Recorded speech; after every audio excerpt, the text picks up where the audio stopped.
Living with my brother's best friend was a mistake. Before we begin, if you enjoy dark romance stories with psychological tension, slow obsession, and emotional depth, make sure to like, subscribe, and stay until the end. Emma's first night in the apartment should have been peaceful. She had spent weeks imagining it, unpacking her belongings, arranging her little sanctuary just so, feeling the quiet hum of independence wrap around her like a soft blanket. And yet, as she stood in the doorway clutching her suitcase, she immediately realized her vision of tranquility was dead. Because there he was, James Carter, her brother's best friend, the one man in the universe she did not want to see in her first home. And yet, there he was, leaning casually against the doorframe, arms crossed, one eyebrow raised, a faint smirk teasing the edges of his lips. The same smirk that had haunted her childhood summers, that had made her heart race in ways she refused to admit. "I thought this was your place," he said smoothly, the corners of his mouth twitching like he knew exactly what she was thinking. She blinked.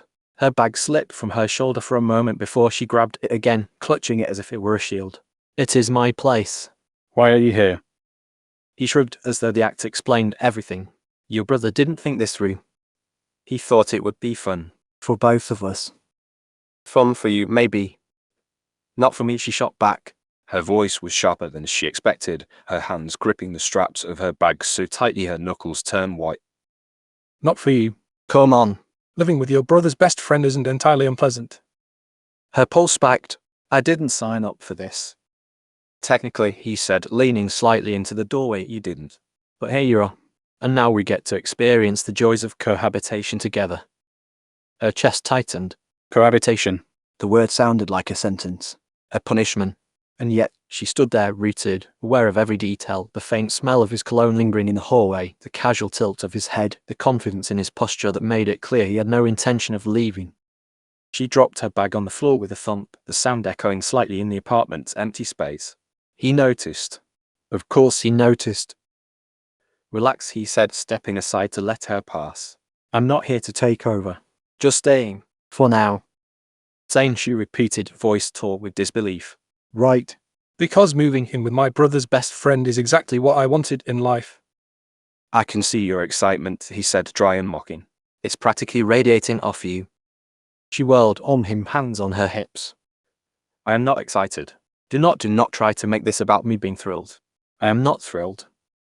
He raised his hands in mock surrender. Okay, calm down. You're angry. Fair enough.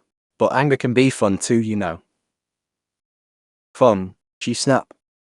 "You're fascinating when you're impossible," he said smoothly, like it was a casual observation rather than a statement, that made her pulse jump. Her chest fluttered involuntarily. Fascinating. That word, his tone, made her stomach twist. She hated him for it, hated herself for the way she wanted to respond, for the way her heart betrayed her with every beat. The apartment itself seemed hostile in a way only someone else's belongings could make it. His gym bag sat on the couch, sneakers tossed carelessly by the door. A stack of books, his books rested on the coffee table. His presence filled the space, demanding attention without even trying. She wanted to throw him out. She wanted to scream. She wanted to run. And yet she froze, captivated by the tension he radiated. He noticed her scrutiny and smirked. "I said I wouldn't interfere. But I'm here, so what's done is done." "Then leave," she said, teeth gritted. "Please." "I miss the company," he said, tone casual but edged with meaning. Chest tightening, she wanted to scream. She wanted to laugh. She wanted to run. But she didn't. She poured herself a cup of tea instead, trying to ignore him. Over the first few days, their routines began to clash in every possible way. He left his clothes everywhere, yet always moved them back subtly when she touched them. He cooked at odd hours, sometimes leaving food, sometimes pretending she didn't exist. He observed her constantly, not in a threatening way, but with a sharp attentiveness that made her hyper-aware of every movement. Even when he wasn't in the room, she felt the weight of his gaze. Every glance, every casual comment, every brush of hands in the kitchen felt electric, sparking a fire she didn't want to admit. The first time she confronted him directly, she couldn't hold back. "Do you enjoy watching me?" she asked, voice trembling slightly, though her tone was sharp. "I observe," he said evenly. "Observation isn't the same as pleasure. But your reaction's fascinating. And dangerous." Her stomach fluttered. "Dangerous?" "Yes," he said, voice low. "Because eventually your control will slip, and then we'll see what happens." Her pulse raced. She wanted to retreat, to argue, to deny everything, but the tension between them was suffocating. The apartment suddenly felt smaller. Her walls, meticulously built, were cracking under the weight of him. "You're impossible," she muttered. "And you," he said calmly, "are infuriating. Which is exactly why this situation is necessary." Her heart thudded. Step forward. Step back. She couldn't decide. The pull of him was magnetic, terrifying, irresistible. By the end of the week, she realized two frightening truths. She hated him truly, utterly. She wanted him more than she could admit. Every glance, every teasing remark, every subtle brush of his hand left her reeling. And she knew deep down this was only the beginning. Emma woke the next morning to the faint hum of the city outside, sunlight filtering through the blinds and casting stripes across the living room floor. Her muscles were stiff from the restless sleep she had had, tangled in sheets that had done little to calm the storm of thoughts in her mind. Her apartment felt smaller somehow. And she knew exactly why. James was already in the kitchen, casually leaning against the counter, the mug in his hand, and that infuriatingly calm expression that seemed entirely too smug for anyone's good. "Morning," he said lightly, glancing at her over the rim of his coffee cup. "Sleep well?" She bristled. "I slept fine." "You sound defensive," he pointed out. "Are you awake or still half asleep and pretending?" "I'm awake," she said sharply, taking care to ignore the way her stomach fluttered when he looked at her. "And I'm perfectly capable of functioning without your commentary." "Of course," he said, taking a slow sip, letting the words linger. "I'm sure you're a model of composure." She rolled her eyes and turned toward the counter to pour herself a cup of tea, wishing the floor would swallow her whole. It wasn't just his presence that made her pulse race, it was the way he seemed to exist in her apartment without permission, without apology, but somehow entirely legitimate. He moved with ease, confident in the unspoken knowledge that she couldn't make him leave without creating a scene her brother would relish. And yet she couldn't stop noticing him. The way his sleeve slipped down slightly as he lifted the mug. The faint crease of concentration between his brows when he read the morning news on his phone. The subtle way his posture changed when she finally spoke, as if he were assessing, calculating, enjoying the tension he created. She hated it. She hated him. She hated herself. By mid-morning, the clash of routines became unavoidable. She was trying to organize the kitchen when he appeared, carrying a basket of his clothes that smelled faintly of his cologne. "Do you always arrange things this meticulously?" he asked casually, laying the basket down on the counter in a way that blocked her access to the drawers. "I like things neat," she said, trying to push past him. "Why does it matter to you?" He smirked. "It matters because neatness is a sign of control." "And chaos is fascinating." "Chaos is not fascinating," she snapped.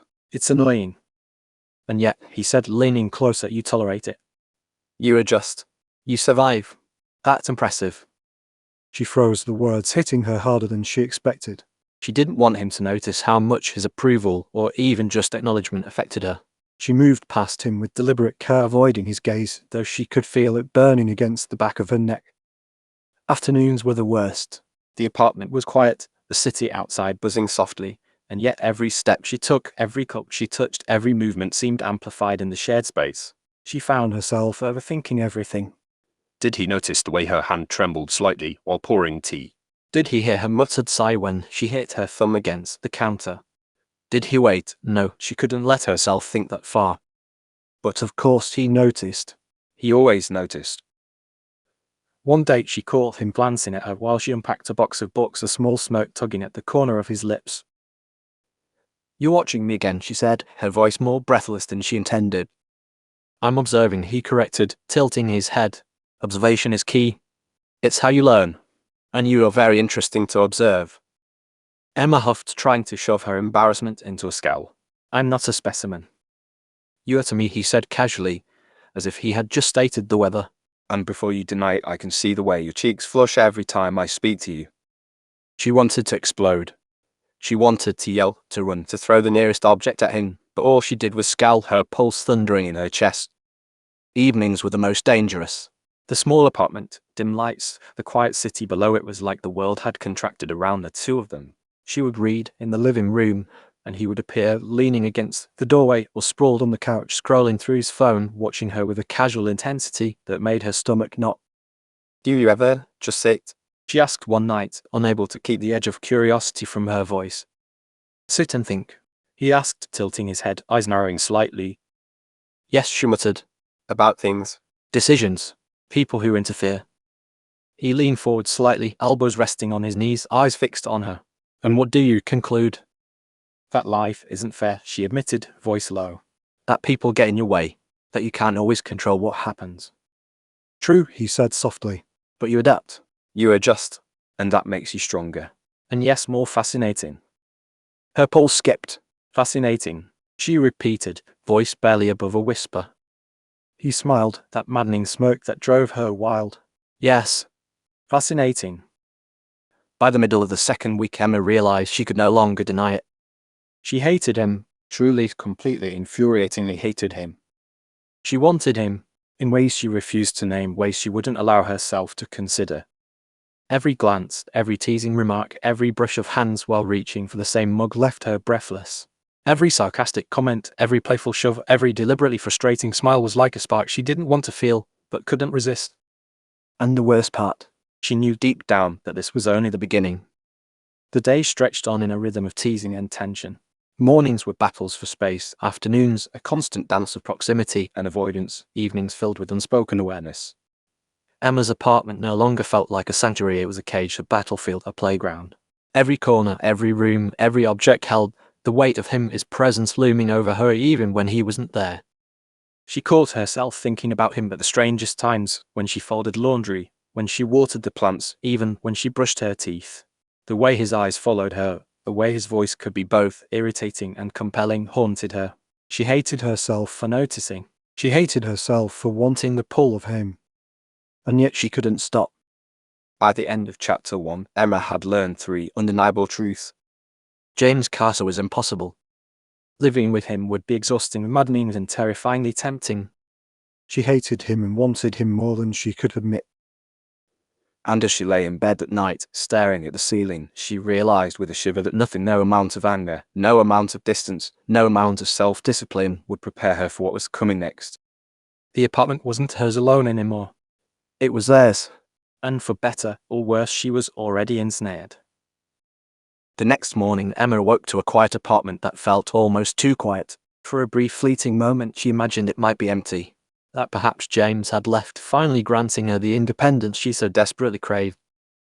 She smiled to herself, the tiny spark of relief before hearing the faint scrape of a chair against the floor in the kitchen. Damn him. He appeared moments later, hair slightly tousled, sleeves rolled up, stretching like he owned every inch of the space.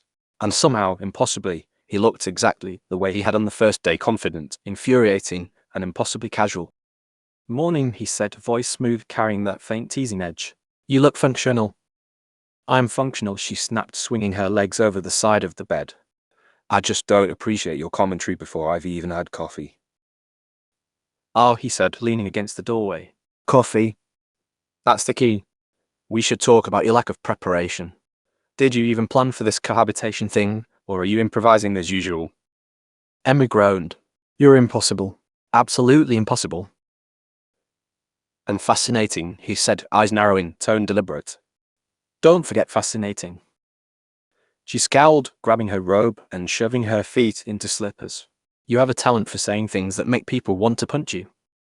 Or maybe it's a talent for making them think about me even when they shouldn't.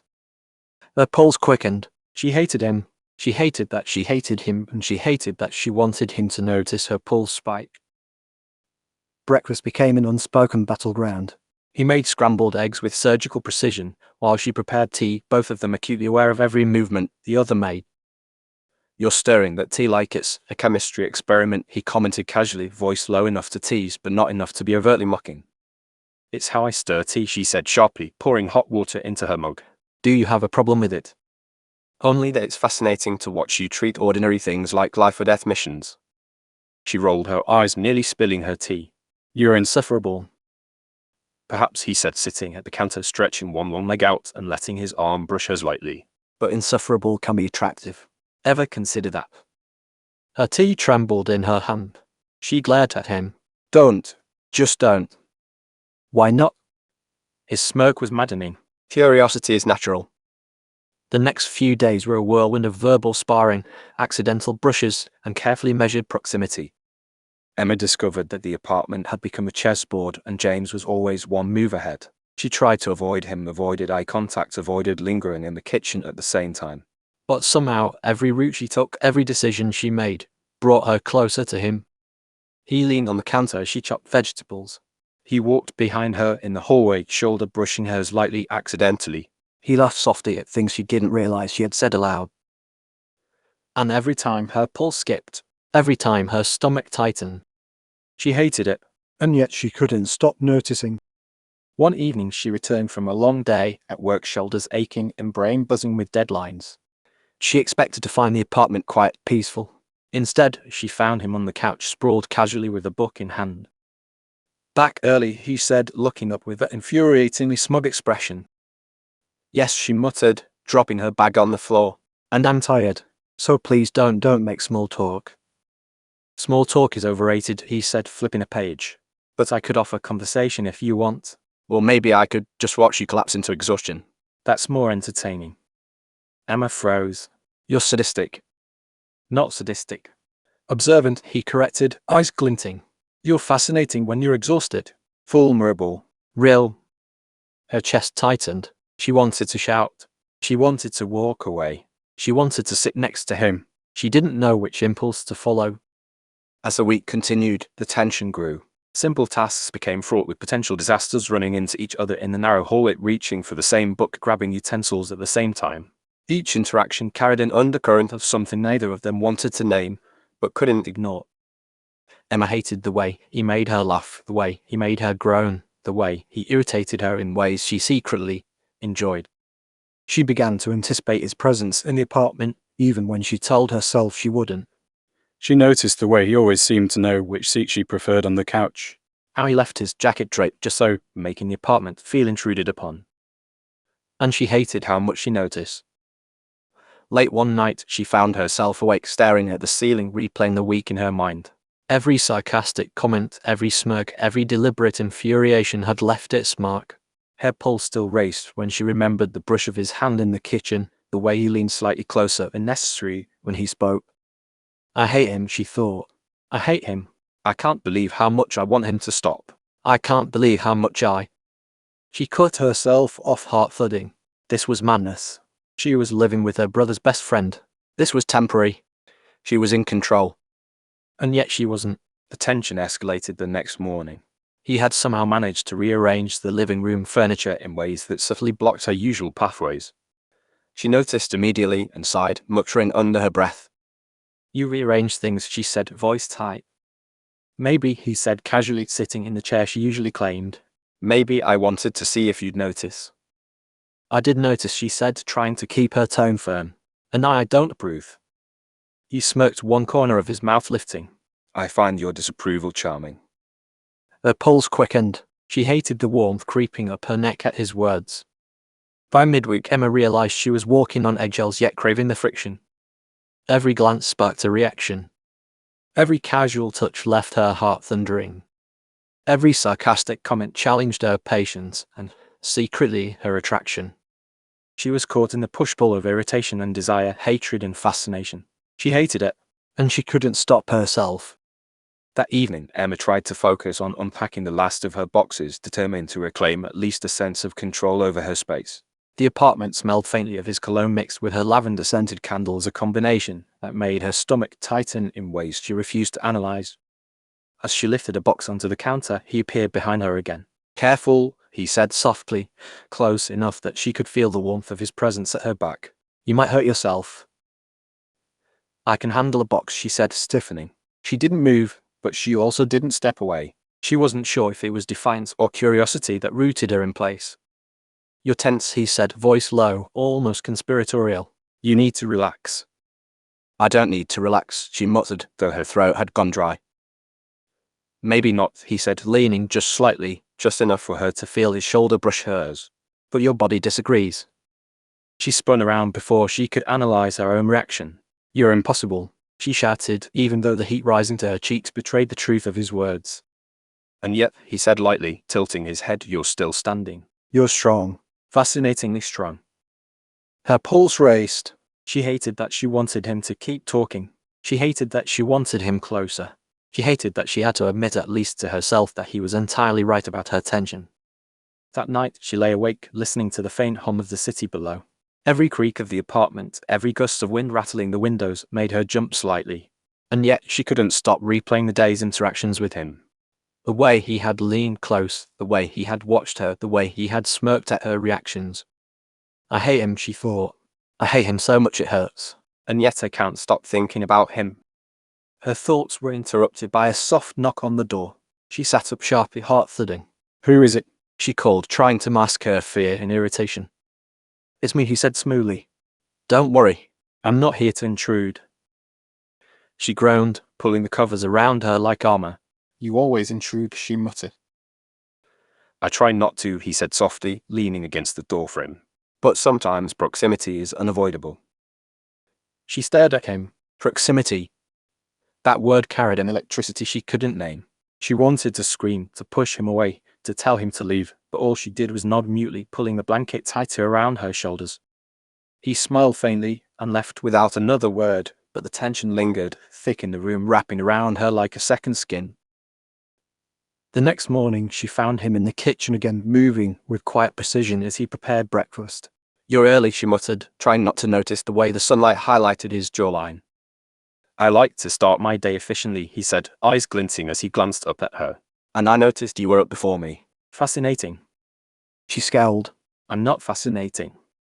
You are, he said simply, even when you pretend not to be.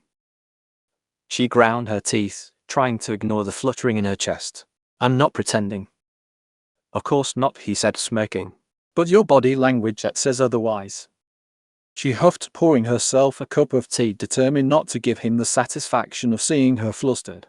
But she could feel his eyes on her, teasing, calculating, aware of every small movement she made. Days bled into one another in a rhythm of tension, teasing, and subtle familiarity. She began to anticipate his presence, even when she insisted she didn't. She began to notice the small things, the way he always left his keys in the same spot, the faint laugh he let slip when she scolded him, the way he seemed to read her reactions like a book.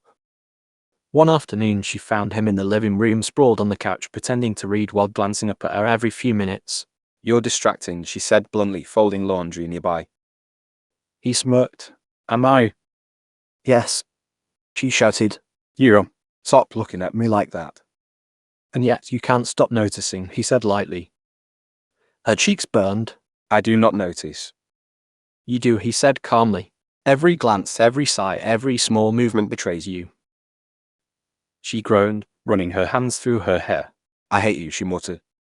And yet, he said, leaning back with the infuriating smirk, you keep interacting with me. Fascinating. By the middle of the second week, Emma realized she was trapped in a strange cycle: irritation, attraction, wariness, desire. Every glance, every accidental touch, every teasing comment drove her to the edge. She hated how much she hated him, and she hated how much she wanted him.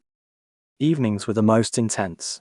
They would pass in the living room, pretending to be occupied with their own tasks, and yet every movement seemed magnified. A brush of hands while reaching for the same book, a shared glance over the edge of a coffee mug, a casual laugh at something absurd, but with undercurrents of intimacy they both refused to name. And every moment, Emma felt her pulse thundering, her heart skipping beats, her body betraying her with each flinch and shiver. The weekend arrived, bringing with it a strange mix of relief and dread. Emma had convinced herself that she could reclaim a few hours of peace, that perhaps James would give her the apartment to herself while she unpacked and organized. She was wrong. By mid-morning, she caught him in the kitchen again, casually leaning against the counter as if he owned the place, which, in truth, he seemed to. He was stirring coffee, watching her with an intensity that made her chest tighten. I thought weekends were for rest, she muttered, trying to keep her voice level. For peace. For sanity. Peace is overrated, he said lightly. And sanity, well, that depends on your definition. I'm just here to supervise. Supervise? She echoed, incredulous. You're not my boss. I don't need a supervisor. Technically, you don't, he said, setting down his mug. But you do need someone to keep you in line. Someone to make sure you don't accidentally burn the apartment down while trying to make breakfast. Emma groaned, turning away, but she felt his eyes on her. Every movement she made, every slight flinch, every small sigh was catalogued in the sharp, teasing way only he could manage. She hated that she noticed. She hated that it made her pulse thrum in response. She hated that she wanted to glance back at him to see if he smirked at her discomfort. Later, she attempted to reclaim the living room with a cup of tea and a stack of unpacked books. She perched on the armchair, pretending to read while subtly rearranging the space into her preferred order. Of course he appeared. Reorganize him, he asked lightly, tilting his head. Already. You're efficient. I like my space organized, she said sharply. Unlike some people. And yet, he said, sitting casually on the couch, you leave room for surprises. Like me. She froze. Like me. He said it as though it were an observation, but the implication made her stomach twist. She looked away, focusing on the spines of the books in front of her, as if they could somehow shield her from the way his gaze burned across her face. Days passed in a series of carefully orchestrated provocations and reactions. He would leave a jacket casually draped over her chair, forcing her to move around it. He would cook meals she didn't ask for, filling the apartment with smells that made her forget her own hunger until she realized it was already too late. He would tease her mercilessly about her routines, her stubbornness, her overthinking. And yet, despite all of this, she began to anticipate him. She found herself glancing at the hallway when she heard his footsteps, a small flutter of curiosity rising even as she scolded herself for it. She hated it, but she couldn't stop. One night, the apartment was quiet, dimly lit by a single lamp. Emma sat at the counter, folding laundry in near silence. James appeared behind her, stretching casually, one hand brushing lightly against her shoulder as he leaned past her. You fold laundry with such intensity, he said softly. I could watch you do it all day. She froze, nearly dropping the freshly folded shirt in her hand. Stop, she muttered, trying to keep her voice steady. You're infuriating. I know, he said casually, as if acknowledging a simple fact. But you're absorbing. Fascinating. Annoying, yes, but also compelling. Her chest tightened. She hated the way his words sounded like a compliment wrapped in a tease. She hated the way her pulse betrayed her, and yet she couldn't stop noticing. By the end of the week, Emma was exhausted physically, mentally, emotionally. Living with James was like walking a tightrope over a pit of fire. Every step, every glance, every casual interaction carried weight she hadn't anticipated. She hated him, she hated herself, and she hated how much she wanted him to notice. Yet beneath the tension, beneath the verbal sparring and frustration, there was a thread of something else. A spark that neither of them wanted to acknowledge, a silent agreement that the friction between them was dangerous and magnetic. That night, she lay in bed staring at the ceiling, replaying the week in her mind. Every smirk, every teasing comment, every accidental brush of hands, each one left her breathless. She hated herself for thinking about him. She hated herself for remembering the curve of his lips, the tilt of his head, the way his eyes seemed to see everything. This is madness, she thought. I can't, I won't. But deep down she knew she couldn't stop. She wouldn't. The morning sunlight filtered through the blinds, cutting golden lines across the living room floor. Emma groaned softly as she stirred in bed, already aware that peace in this apartment was a myth. Somehow, despite her careful planning, she had managed to awaken to the inevitable. James was already in the kitchen. The faint scent of coffee reached her nose before the sound of his voice. Morning, he called lightly, as if this were the most ordinary thing in the world. Emma rolled over, tugging the blanket over her head. I'm not ready to talk yet, she mumbled. You never are, he replied, a smirk audible in his tone. But that's fine. Oh, wait. For now. She groaned again, swinging her legs off the bed. She hated him. She hated the way he could be both irritating and impossibly magnetic at the same time. And yet, even as she muttered under her breath, she found herself moving toward the kitchen, heart pounding slightly faster than necessary. Breakfast was a silent competition. She prepared toast and tea, focusing intently on keeping her hands steady, avoiding his gaze as best she could. But James had a way of making presence unavoidable. You're stirring the tea like it's an advanced chemistry experiment, he said, leaning lazily against the counter, one eyebrow raised.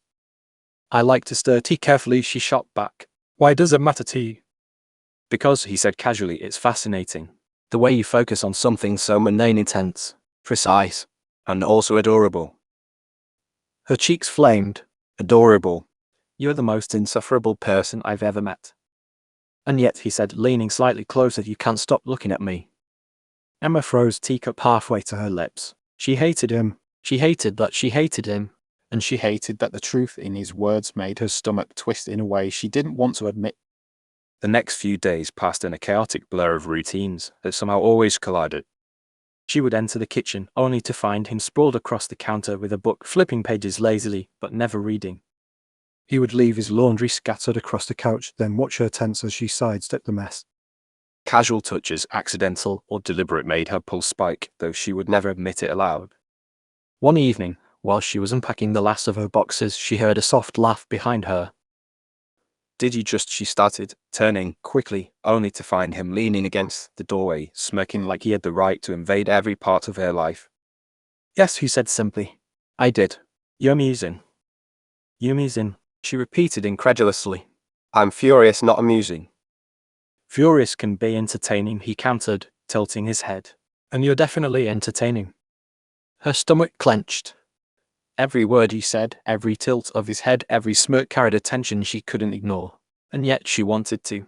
She wanted to push him away, to scream, to tell him to leave, but she didn't. She froze, heart hammering, trapped in the gravity of his presence. By midweek, Emma realized she was no longer reacting instinctively to his provocations, she was anticipating them. She could hear his footsteps before he even appeared. She knew the subtle shift of his gaze when he was about to comment on her. She found herself adjusting her posture, her tone, even her expressions, to manage the tension she felt in his presence. She hated that she noticed. She hated that it thrilled her. One particularly tense evening, she was making dinner when he appeared in the doorway. "That smells impressive," he commented, "for someone who pretends to be unskilled in the kitchen." "I don't pretend," she said sharply, stirring the sauce. "I'm fine at cooking." "Sure," he said, stepping closer, just enough for her to feel the heat radiating from him. "But your reaction to my presence less fine." "Fascinating, though." She froze, stirring her sauce too vigorously, sending a splash onto the counter. "I watch where you step," she snapped, cheeks blazing. "I'm stepping exactly where I want to," he said casually, smirk widening. "And watching is part of the fun." Her pulse raced. She hated that she wanted him to be closer, that she wanted him to comment, that she was acutely aware of the warmth near her. The weekend brought with it more tension. Emma had hoped for some solitude, but James seemed to sense her plans, appearing at odd intervals with casual comments that left her flustered. He leaned against the doorframe while she folded laundry.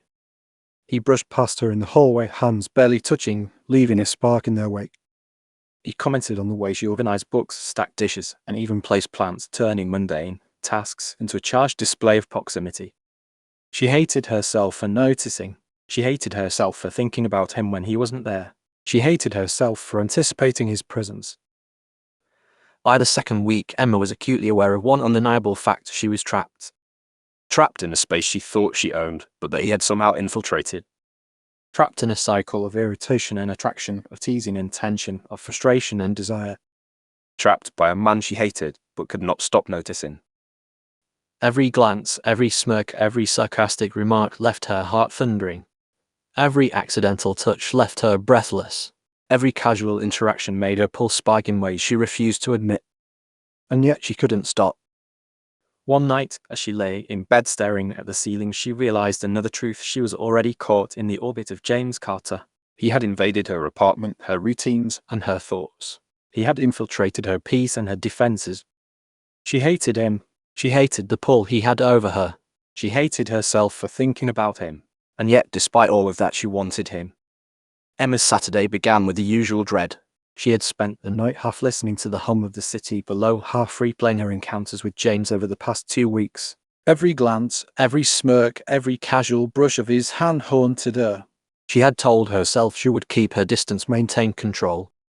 And yet the moment she opened her eyes, she knew she had failed. From the kitchen came the faint clink of mugs, followed by the sound of footsteps. Her pulse spiked. She stayed in bed a moment longer, debating whether it was worth the confrontation, or if she could sneak another hour of peace. "Nope," she muttered, realizing it was impossible. James was already in the apartment. When she entered the kitchen, he was leaning against the counter, casually sipping coffee. The sunlight glinted off his hair, highlighting the sharp line of his jaw, and for a fleeting moment, she forgot to hate him. "You're early," she said, masking the flutter in her chest with irritation. "I thought I'd check on my favorite tenant," he said, voice smooth, smirk teasing. "Making sure you haven't burned down the kitchen yet." Very funny, she snapped, pouring herself a cup of tea. She hated the way her fingers trembled, slightly, hated the way his gaze seemed to linger, like he could see through her defenses. "Relax," he said casually, stepping closer under the pretense of reaching for a mug. His hand brushed hers. Just a touch, brief and utterly incendiary. Emma pulled back sharply. "Don't touch me," she muttered, though her heartbeat betrayed her words. "I'm not touching you," he said innocently, smirk widening. "Just grazing the air you occupy." Fascinating air, by the way. Her cheeks burned. She hated that she felt the pull of his words, that she felt the warmth of proximity. She hated herself for wanting more. The morning spiraled into a series of small, tension-filled encounters. Reaching for the same kettle, hands brushing, sparks shooting up her arm. Navigating the narrow kitchen, shoulders bumping, a breath caught too close. Serving tea at the counter, his gaze resting on her lips, casual, teasing, and maddening. Each accidental touch left her flustered, each glance left her stomach twisting. Every sarcastic comment became a thin veil over the attraction she refused to acknowledge. And he knew it. By midday, the apartment felt unbearably small. They were both busy with chores, but proximity created moments charged with almost unbearable energy. Emma was folding laundry in the living room when James leaned over to retrieve a cushion from the couch. "Careful," he said, voice low, teasing. "You're too close to the edge." "I can handle myself," she said sharply, even as she felt the heat rise to her cheeks. "Sure," he said, stepping closer, his shoulder brushing hers lightly. "But maybe you like the challenge." Emma froze. The deliberate brush of his body, the casual way he invaded her space, made her pulse thunder in her chest. She turned abruptly, cheeks flaming. "I don't," she said, though her voice betrayed her. "You do," he said softly. "Every movement, every flinch, it says you do." She wanted to push him away. She wanted to shout. She wanted to run. And yet she couldn't stop noticing. That evening, he suggested they cook dinner together, team exercise as he called it. Emma groaned at the idea, but the thought of being in the kitchen, with him cutting vegetables while he leaned close enough to smell her shampoo, set her nerves alight. The cooking session became a battlefield of touches and teasing. A hand brushing hers as they reached for the same knife. Elbows colliding while stirring the pot. Accidental bumps when passing each other in a tight kitchen space. Each spark sent her heart racing. She hated herself for wanting him to lean closer, for noticing the way his arm grazed hers deliberately, for feeling the magnetic pull of his presence. "Do you always invade people's personal space this way?" she asked, trying to maintain authority. "Only with fascinating targets," he replied, tone teasing. "You're remarkably entertaining." Her pulse spiked. She hated him for the words, for the way he said them, for the way they made her want to lean closer despite every instinct telling her to pull away. After dinner, they sat in the living room, the air between them thick with unspoken tension. Emma tried to focus on the book in her hands, but she could feel him watching her. Every small movement, turning a page, tucking hair behind her ear, sipping tea, was observed. Finally, she set the book down, unable to concentrate. "Why do you always watch me?" she demanded, trying to sound irritated. "I observe," he said smoothly. "Observation is harmless unless you let it affect you." Which clearly it does. Her cheeks burned. "I don't let it." "Don't lie," he interrupted softly, leaning slightly closer. "Your pulse says otherwise." She froze, aware of the tiny distance between them. Too close and she might lose all control. Too far, and she might breathe a sigh of relief she didn't want. The tension was suffocating, addictive, and utterly magnetic. Later that night, Emma lay awake, heart still racing from the day's small brushes of contact. Every interaction replayed in her mind, the accidental touches, the teasing comments, the smirk, the proximity, the way his gaze lingered. "I hate him," she thought. "I hate that he makes me feel like this. I hate that I want this tension. I hate that I..." The thought made her shiver. She hated herself for feeling so drawn to him, for wanting to lean closer, for imagining what it would be like if the teasing stopped and something more happened. And deep down she knew she wasn't imagining it. She wanted it. The morning light slanted sharply through the blinds, painting the apartment in golden stripes. Emma groaned softly from under her blanket, willing herself to stay under the covers just a few minutes longer. Her body still pulsed with the memory of yesterday's accidental touches, the way James had leaned too close in the kitchen, the brush of his arm against hers while they prepared dinner.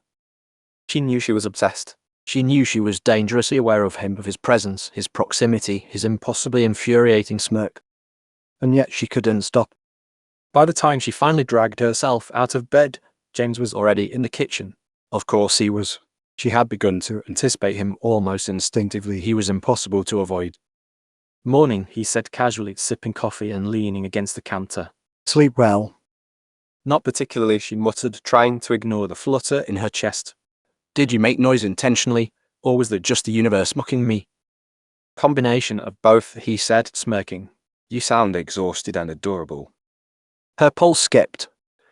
"I hate you," she snapped, the heat rising to her cheeks betrayed her words. "And yet you keep talking to me," he said lightly, leaning slightly closer. His shoulder brushed hers, and she froze. "Fascinating." Breakfast became a war zone of glances and brushes. She reached for the butter, he reached for the same knife, and their hands collided. The spark shot up her arm, undeniable, electric.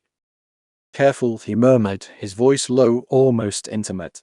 "You might short-circuit my brain." "I'm fine," she said sharply, though her voice shook slightly. "Sure," he said, smirk widening. "Fine. Right. "Absolutely fine." Her stomach twisted in a mixture of irritation and something far more dangerous.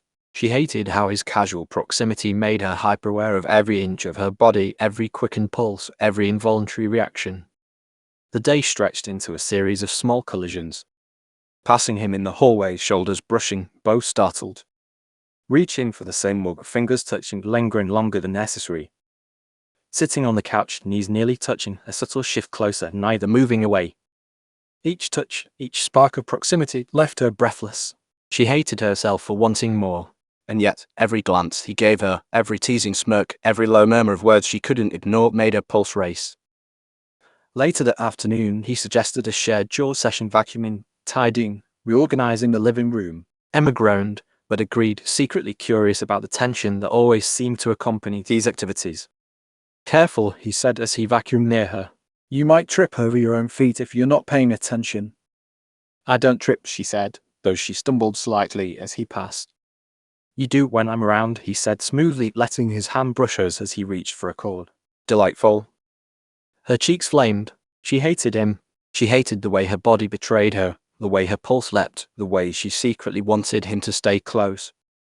As the day wore on, Emma began to notice subtle changes in the way she responded to him.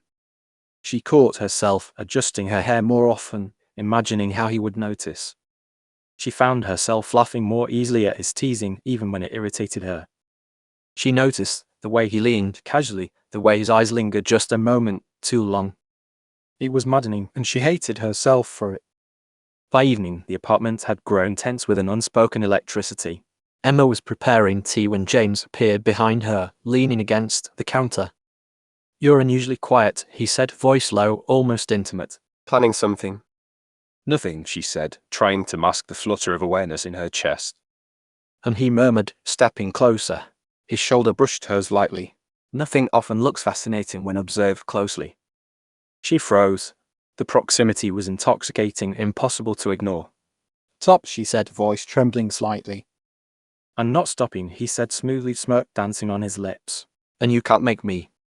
Later that night, she lay in bed, heart still pounding. She replayed the day, each small brush, each glance, each teasing comment. Her body was betraying her, reacting to him in ways she didn't want to admit. "I hate him," she thought. "I hate the pull he has over me. I hate the way he makes me feel, and yet I want more." Her pulse raced as she imagined the closeness of his shoulder, the warmth of his hand brushing hers, the soft edge of his voice, teasing her even now in her mind. She hated herself for thinking about it. She hated herself for imagining it, and yet she wanted it. The morning sunlight slanted lazily across the apartment floor, cutting through the blinds and highlighting the dust motes floating in the air. Emma stretched, groaning softly as she realized she had slept only fitfully again, her mind replaying the previous night's events with maddening clarity. James had leaned too close in the kitchen. That was the official thought. That was all. Just leaned too close.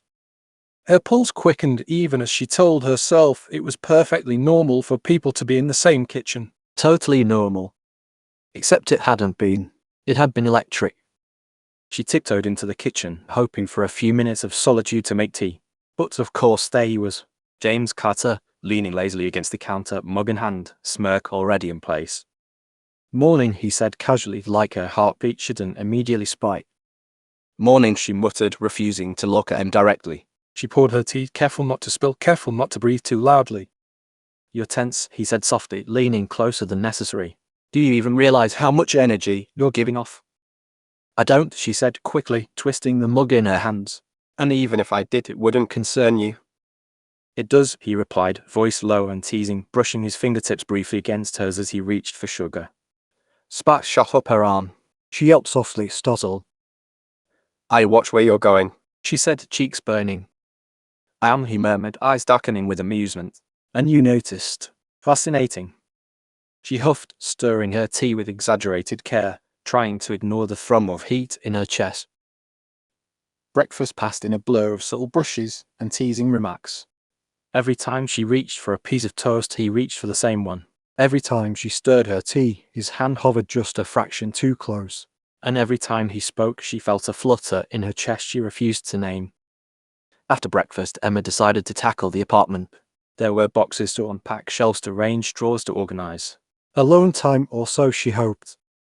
Of course, it didn't last. James appeared in the doorway 30 minutes later, holding a stack of books he claimed needed reorganizing. Emma groaned. "I was planning to do this myself," she said sharply, trying to keep the irritation in her voice dominant over the flutter in her chest. "Teamwork," he said smoothly. "Efficiency." "Also, I like watching you organize." She froze. "Watching me?" "Yes," he said, stepping into the room. The air seemed to crackle around him. "It's informative. Fascinating, even." Her hands trembled slightly as she picked up a book from the floor. She hated him. She hated the way her chest tightened, the way her pulse raced, the way her skin seemed to prick every time he spoke or moved. They worked side by side, moving through the living room like two careful dancers on a crowded stage. And with every accidental touch, every shoulder brushing, every close step, the tension between them grew heavier. At one point, he leaned over to grab a book from a high shelf. The hands collided, fingers brushing. "You're impossible," she muttered under her breath. "And yet," he said, smirking, "you can't stop reacting." Her breath caught. She hated that it was true. She hated that she wanted him to lean closer, to touch her again, to linger. Hours passed in a dizzying mix of organization and tension. Emma caught herself laughing at his teasing when she didn't want to, and noticed how his casual movements seemed to dominate the space, felt heat rise when he leaned too close. By mid-afternoon, the living room was finally orderly. Emma sank onto the couch exhausted, wiping a sheen of sweat from her forehead. James flopped onto the armchair across from her, arms crossed, smirk in place. "You're impressive," he said lightly. "Even when irritated, you're captivating." "I'm not captivating," she said, voice sharp, but her heart betrayed her. "You are," he said softly. "Even when you hate me." Her chest fluttered violently. She hated him. She hated herself. And yet, Later, she went to the kitchen to grab water, only to find him there again. He was leaning against the counter, cleaning up, Casual and infuriatingly attractive. "Do you ever leave?" she asked, voice sharp. "Only if you beg," He said smoothly. His hand brushed hers while passing a glass, lingering just long enough to send a spark of heat up her arm.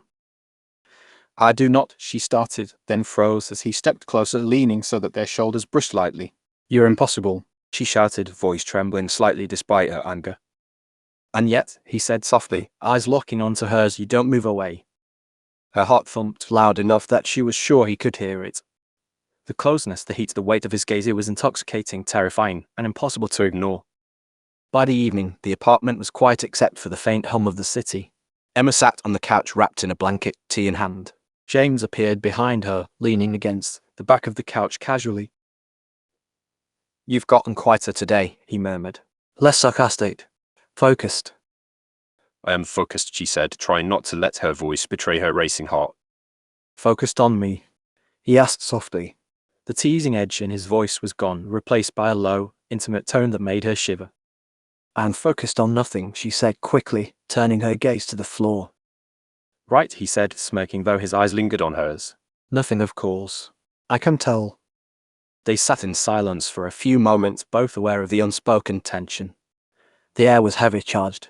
Emma could feel the warmth radiating from him, smell the faint trace of his cologne, feel the pull of proximity that made her chest tighten. She hated it. She hated herself for wanting it. And yet, her fingers brushed his lightly as she adjusted her blanket. He didn't move. Instead, he let his hand hover near hers, inches apart, eyes dark, watching, teasing. Her breath caught. She wanted to pull away, wanted to deny it, wanted to scream. And yet she couldn't. The sun hung high in the sky, beating down on the apartment complex's pool with a golden intensity that made the water sparkle. Emma had avoided it for days, mostly because she knew James would be there, likely lounging with perfect ease, muscles flexing as if the sun itself bowed to him. She had intended to go for a swim herself, for exercise, for distraction. But now, standing at the edge of the pool deck, she froze. He was already in the water. James cut through the blue with effortless strokes, each movement precise, controlled, and maddeningly mesmerizing.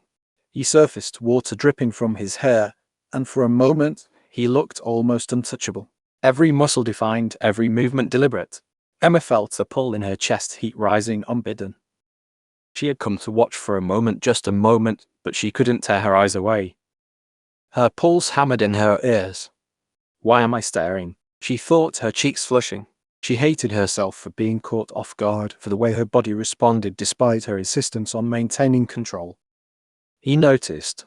Of course he noticed. He swam closer to the pool edge, leaning back on his arms, water dripping from his shoulders. Enjoying the view? He asked casually, smirk teasing the corners of his lips. Emma jumped, spinning to face away, muttering a sharp, I know. I wasn't. Ahoy, he said smoothly, eyes glinting with amusement. Totally coincidental. You just happened to be watching me. Purely by accident. Her face flamed. I was not watching you. You were, he said, shrugging. And it's okay. You can admit it. I won't judge. Won't judge. She wanted to push him into the pool and run all at once. She hated the tension spiraling through her, hated the way her heartbeat raced, hated the subtle warmth pooling in her lower stomach. Emma tried to distract herself, stepping onto the pool deck with a towel wrapped around her shoulders. She glanced at the water nervously, imagining herself in a swimsuit, imagining him watching. He caught the glance. He always caught the glance. You thinking of joining me? He asked casually, though there was a mischievous glint in his eyes. No, she said quickly, turning to grab a chair and sit down, pretending to adjust her towel. Absolutely not. I'm just supervising from a distance. Supervising, he repeated, raising a brow. Careful. That's dangerous. Observation so close it tends to affect people. Physically, emotionally, maybe even dangerously. She froze, heart hammering. He knew exactly what he was doing, knew exactly how his words, his presence, his body in the water could make her pulse spike. And she hated herself for reacting. Minutes passed, each one more unbearable than the last.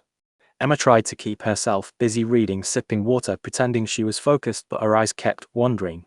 Every kick, every stroke, every flex of his muscles made her heart race, every laugh, every smirk, every casual glance burned into her mind. She hated herself for wanting him, hated herself for noticing the way his skin glistened in the sun, hated herself for imagining what it would feel like if he reached out, touched her hand, or leaned too close. Finally, he called her over. Come on. The water's perfect. Not that you'd admit it if you enjoyed it. I'm not going in, she said sharply. Absolutely not. I have better things to do than float in a pool while you show off. You're impossible, he said, smirking, stepping out of the water and dripping across the tiles.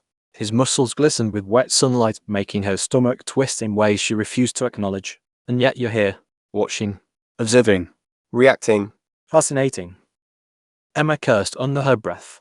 She hated that he could make her feel small, powerless, aware of every reaction her body betrayed. She hated that she wanted him to notice. Despite herself, she stepped closer to the pool edge. Just supervision, she said, voice trembling slightly even as she tried to maintain composure. Right, he said, voice low, smirk still teasing. Supervision. Absolutely. That's why you're hovering near me. Totally professional. The tension between them thickened like the summer heat. Every glance, every movement, every teasing comment carried weight. Every accidental brush of shoulders or deliberate step closer left her breathless, aware, and undeniably flustered. Hours passed in a mix of accidental closeness and deliberate provocation. He splashed water lightly in her direction, pretending it was accidental. She retaliated, flicking water back, heart racing as her hand brushed his arm. They circled the pool in a playful standoff, laughter mingling with tension, each teasing comment layered with unspoken desire. Emma hated the way her body betrayed her. She hated the warmth rising in her chest and lower stomach. She hated the way she found herself leaning closer just to return his smirk, just to watch him move, just to breathe the same air. As the sun began to set, painting the pool in hues of orange and gold, James stopped mid-step, water dripping from his hair, and leaned closer to her. "You've been watching me all afternoon," he said softly, voice lower than usual, teasing gone from his tone. I wasn't, she said quickly, cheeks burning. Yes, you were, he said smoothly. And now you're flushed. Fascinating, dangerous even. Her pulse raised Uncontrollably. She wanted to retreat, to deny, to tell him to leave, but she couldn't. She couldn't stop noticing the way his body glistened, the way his gaze lingered, the warmth radiating from him. Finally, he extended a hand, close enough that her fingers brushed his. The contact was brief, but electric. "Come in," he said softly. Just a little. The water's warm. I promise I won't bite. Emma hesitated, heart hammering. She hated the pull, hated the attraction, hated herself for even considering it. And yet she reached forward. Fingers met water, skin brushing against his. Sparks shot through her like fire. She wanted to pull back. She wanted to run. She wanted to deny everything. And yet she stayed. The late Afternoon sun streamed through the kitchen window, painting the room in warm amber hues. Emma hummed softly to herself as she prepared a quick snack, a few slices of bread with cheese and fruit on the side. She was alone, or so she thought. She had just reached for a knife to slice an apple when she felt it, the weight of a gaze. Her body stiffened, a shiver running down her spine. She slowly turned her head, half expecting to see a deliveryman or the neighbor's curious cat. Instead, there he was. James. Standing in the doorway of his room, arms crossed, leaning lazily, but with that familiar smirk gone. His eyes, dark, intense, unreadable, were locked on her. Not playful, not teasing, watching, studying, measuring. Emma froze mid-motion, knife in hand, as her pulse thundered in her chest. "Oh, hi," she said, voice shaky despite her best attempt at casualness. He didn't respond. He just stared. The tension between them thickened, pressing against her like the heat of the summer afternoon. Her fingers trembled slightly as she set the knife down. Every instinct screamed at her to retreat, but her legs refused to move. Finally, she broke the silence. "Do you need something?" He blinked slowly, still observing her, and finally let out a frustrated sigh. "No," he said, voice low and tight with irritation. He stopped, shaking his head like he couldn't quite put into words what he was feeling. Emma's chest tightened. She hated the way his presence made her heart race, hated how a simple stare could undo hours of composure. She hated herself for noticing every little detail, the angle of his jaw, the way sunlight caught his hair, the subtle tension in his shoulders. I'm making a snack, she said softly, though she couldn't mask the edge in her voice. "You don't have to stand there staring at me." I'm not, he stuttered, then stopped abruptly, like he was trying to rein in a torrent of frustration. "Never mind," he muttered, taking a step back. Emma watched him, incredulous, heart racing. "Never mind," she repeated. Do you leave?" He glared at her briefly, a flicker of something, annoyance, desire, confusion passing across his features. Then, without another word, he turned and strode out of the apartment. The sound of the front door closing echoed through the space, leaving her alone. Emma's hands shook slightly as she leaned against the counter. She hated him. She hated that she hated him. She hated that the image of him standing there watching seared itself into her mind, leaving a warmth in places she didn't want to admit existed. Why did that affect me so much? She thought, bitterly, slicing her apple a little too forcefully. I shouldn't care. I shouldn't even notice. And yet she had noticed. Every detail, every flicker of his eyes, every millimeter of space he had invaded. The apartment felt heavier without him. His absence left a strange vacuum, an ache of longing she didn't want to acknowledge. She busied herself with cleaning up the snack, trying to distract her thoughts, but every creak of the floorboards, every movement of the curtains in the breeze reminded her of him. She hated herself for thinking about what he might be feeling, for imagining his frustration, imagining the heat in his chest, imagining what he might do if he returned. Hours passed slowly. Emma tried to focus on her book, on her tea, on anything other than the lingering tension. She couldn't shake the memory of him standing there, the unspoken pull, the magnetic intensity of his gaze. She hated it. She hated herself. And yet a small, stubborn part of her admitted it. She wanted him back. When the evening came, and the city lights flickered outside, she prepared herself for a quiet night. She told herself she was done obsessing, done letting her imagination wander. And then, without warning, she heard the familiar jangle of keys. He had returned. Emma's stomach twisted. She hadn't expected it. She hadn't wanted it, and yet she could feel the pulse of anticipation, the spark of something electric between them. He stepped in silently, removing his jacket, his gaze immediately finding her. The smirk returned, but softer now, edged with frustration. "You left," she said softly, unable to hide the tremor in her voice. "I needed air," he replied, brushing a hand through his hair. "Too much tension in here." Emma felt a blush rise to her cheeks. "Tension," she repeated, incredulous. "You mean you staring at me like I was some sort of exhibit?" That's partially true, he admitted, stepping closer. The space between them charged. "But also I didn't know how to handle it." Her pulse thundered. Handle what? To this, he said vaguely, voice dropping. His eyes darkened as he took another step. "You make it impossible to stay calm. Impossible to think. Impossible to... He stopped abruptly, as if he had revealed too much. Emma's chest tightened, heart racing. She hated him for the intensity, hated the pull of his words, hated herself for wanting him to finish the sentence. The kitchen suddenly felt too small. The air between them crackled, charged with unspoken desire and frustration. She could feel the heat of his body, smell the faint trace of cologne, sense the magnetic pull that had been growing since the day she arrived. Emma backed up slightly, hands gripping the counter. "James, you can't." He leaned closer, smirk gone, replaced by a dangerous softness. "I can't help it," he said quietly. And "You won't." her breath caught. She wanted to pull away, wanted to deny it, wanted to tell him to leave, but every instinct in her body told her to stay, to feel, to let the tension consume her. And just like that, a small, unavoidable moment passed between them. Their hands brushed lightly as she reached for a snack plate. His shoulder pressed just slightly against hers. Their eyes locked, breath shallow, and the apartment seemed to shrink around them. Neither moved away. Neither broke the gaze. And in the charged silence, both realized how dangerously close they were to crossing a line, to admitting desire, to acknowledging attraction they had spent weeks denying. Finally, he stepped back, jaw tight, eyes dark with frustration. "I can't," he muttered, brushing past her toward the door. His fingers barely grazed hers as he left. The front door clicked shut. Silence returned. Emma sank against the counter, pulse racing. She hated him, hated the way he affected her, hated herself for noticing every detail. And yet deep down she couldn't deny it. The spark between them had ignited, and there was no extinguishing it now. The apartment was silent save for the faint hum of the city outside. James lay awake in the dark, tossing beneath the blankets, mind restless after the day's encounters with Emma. Every brush of their hands, every teasing glance, every sarcastic remark replayed vividly, making it impossible to sleep. He went to the kitchen. Only it wasn't the same kitchen, it was hers, smaller, sunlit, warm. And she was there, naturally, effortlessly, leaning against the counter, preparing something as mundane as a snack. Her hair was loose, falling in soft waves across her shoulders. The sunlight caught in it, haloing her in a way that made his chest tighten.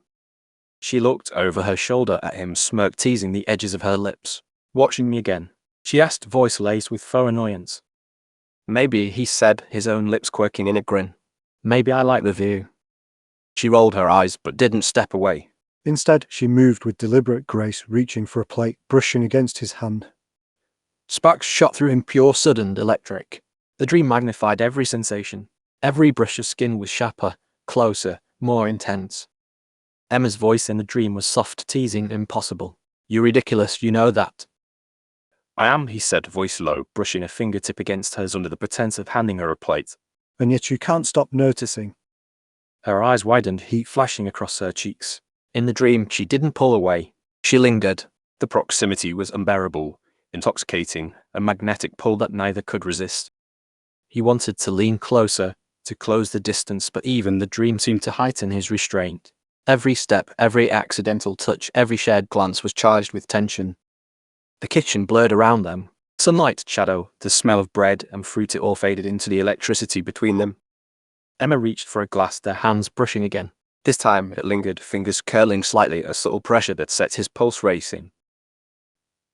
"You're impossible," she muttered softly, voice low, teasing, and yet something more vulnerable threaded through it. "And you," he said, leaning ever so slightly closer, "are infuriating. But beautiful and distracting." The dream took a sharper edge here.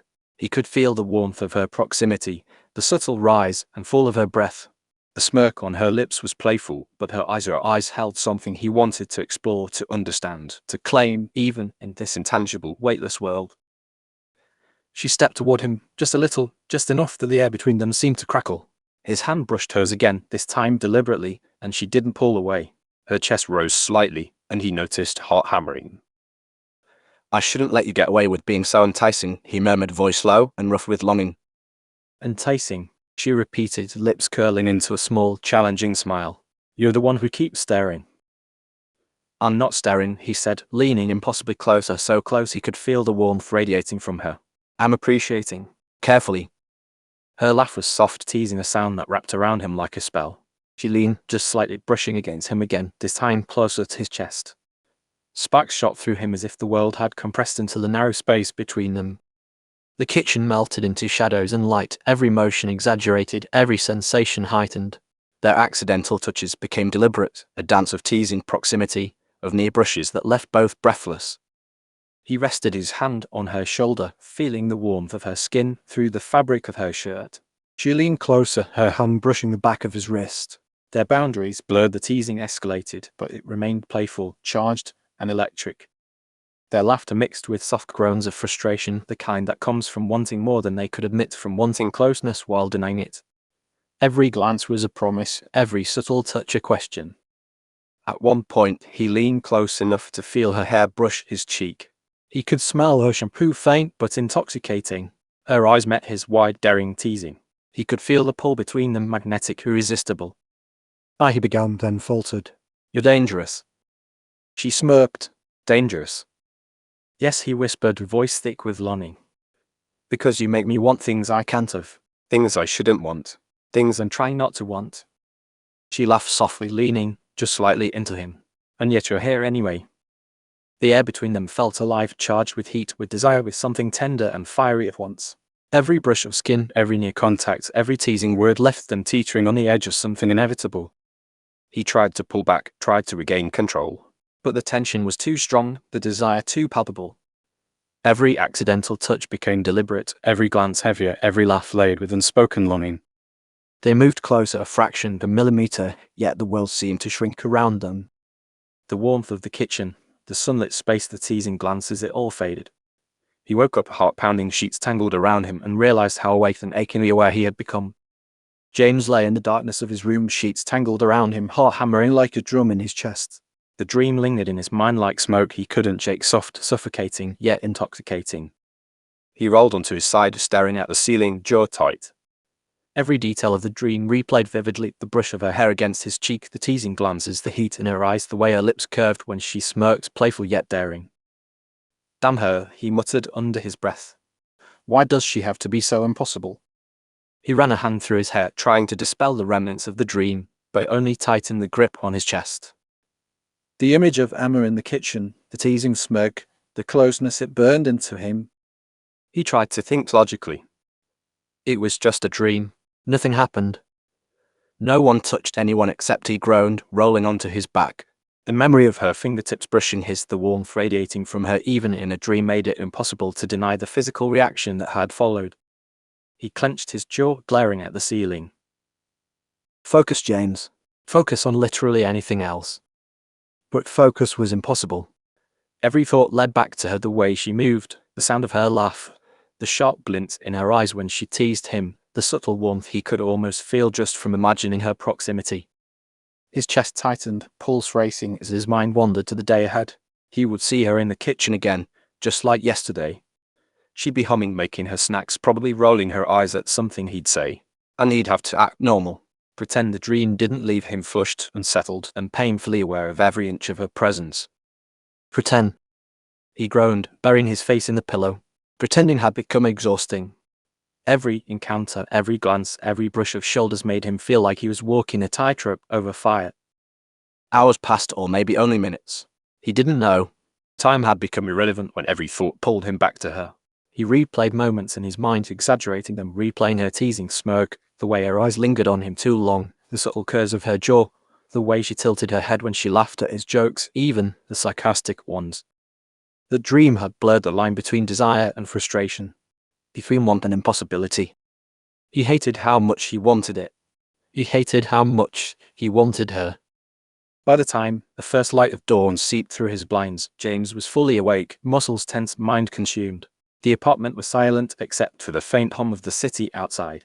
He could almost hear her humming softly in the kitchen, moving gracefully, oblivious to the storm he was feeling just across the hall. He got up, running a hand down his face. He needed air. Needed distance. Needed to calm the inferno the dream had ignited in him. And yet, as he walked past the mirror in the hallway, he caught sight of himself. The reflection looked tense, flushed, eyes darkened with sleep, and something else, something he hated admitting. Desire. Frustration. Infuriating longing. He shook his head. Focus, he muttered. She's a distraction. She's impossible. Dangerous. And he knew it was true. She was dangerous because she made him feel things he had spent years avoiding. Things that made his chest tight, his pulse race, and his mind wander in ways that weren't appropriate for living with his best friend's sister. By the time he made it to the living room, he was vaguely aware of the faint smell of coffee brewing from Emma's corner of the apartment.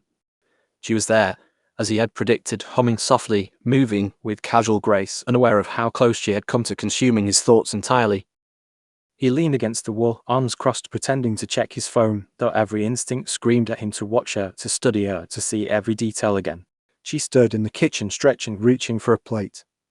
Their fingers brushed almost accidentally as she handed him a mug, and the effect hit him like a punch to the chest. His mind reeled. Every muscle tensed, his pulse raced. That fleeting contact, the brush of her skin against his fingertips, reawakened the dream, the memory of their closeness, and the heat he had felt in the middle of the night. He gritted his teeth. Control. Keep control.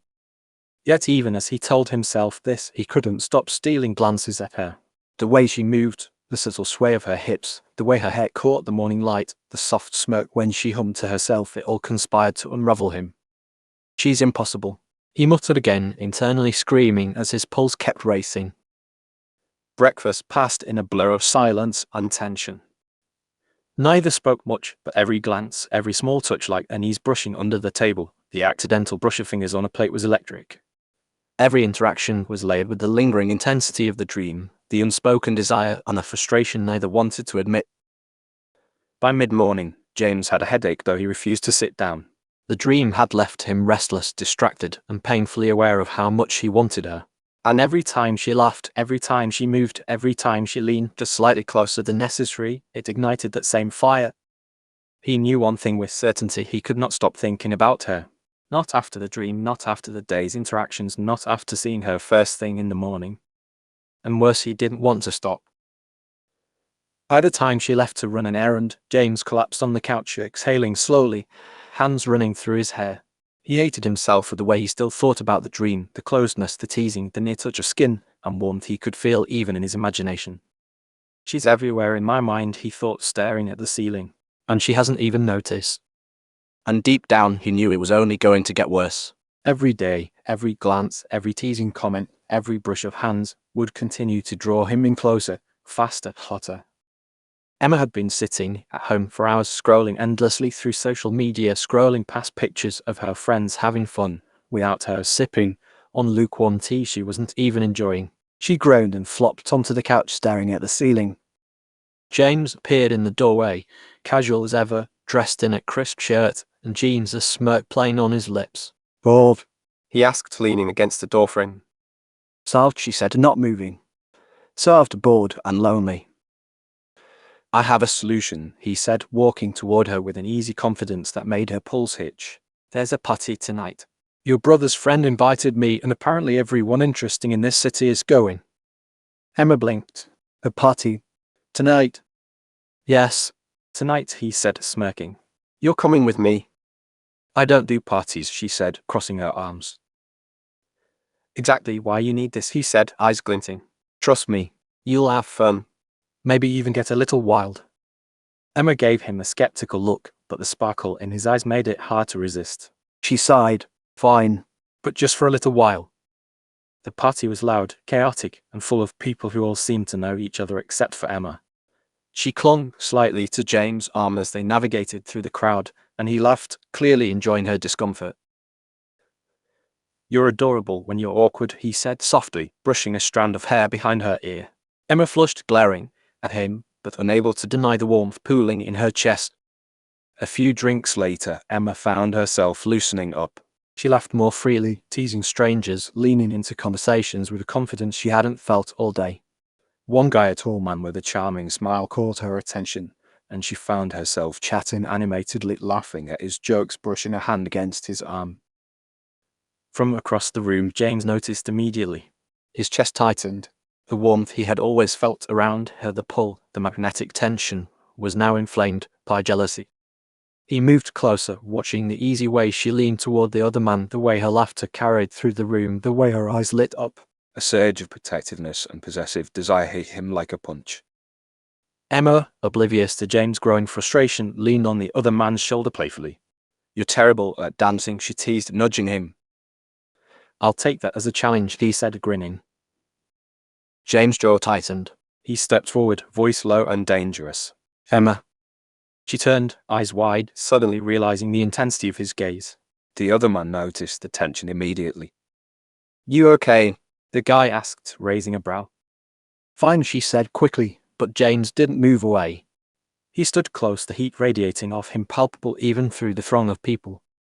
I said, Emma, James repeated, tone sharper now, edged with jealousy. Come with me.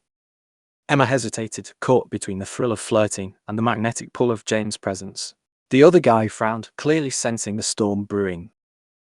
Don't be ridiculous, James muttered under his breath as he reached for her hand, tugging gently but firmly. Emma's heart hammered. She looked up at him, noticing the dark intensity in his eyes, the tension in his body, the subtle flow of possessiveness she had never seen before. The other man stepped closer, sensing a confrontation. Hey man, I was just talking to her, he said, hands raised defensively. James' expression hardened. I don't care, he said, voice low but dangerous. She's with me.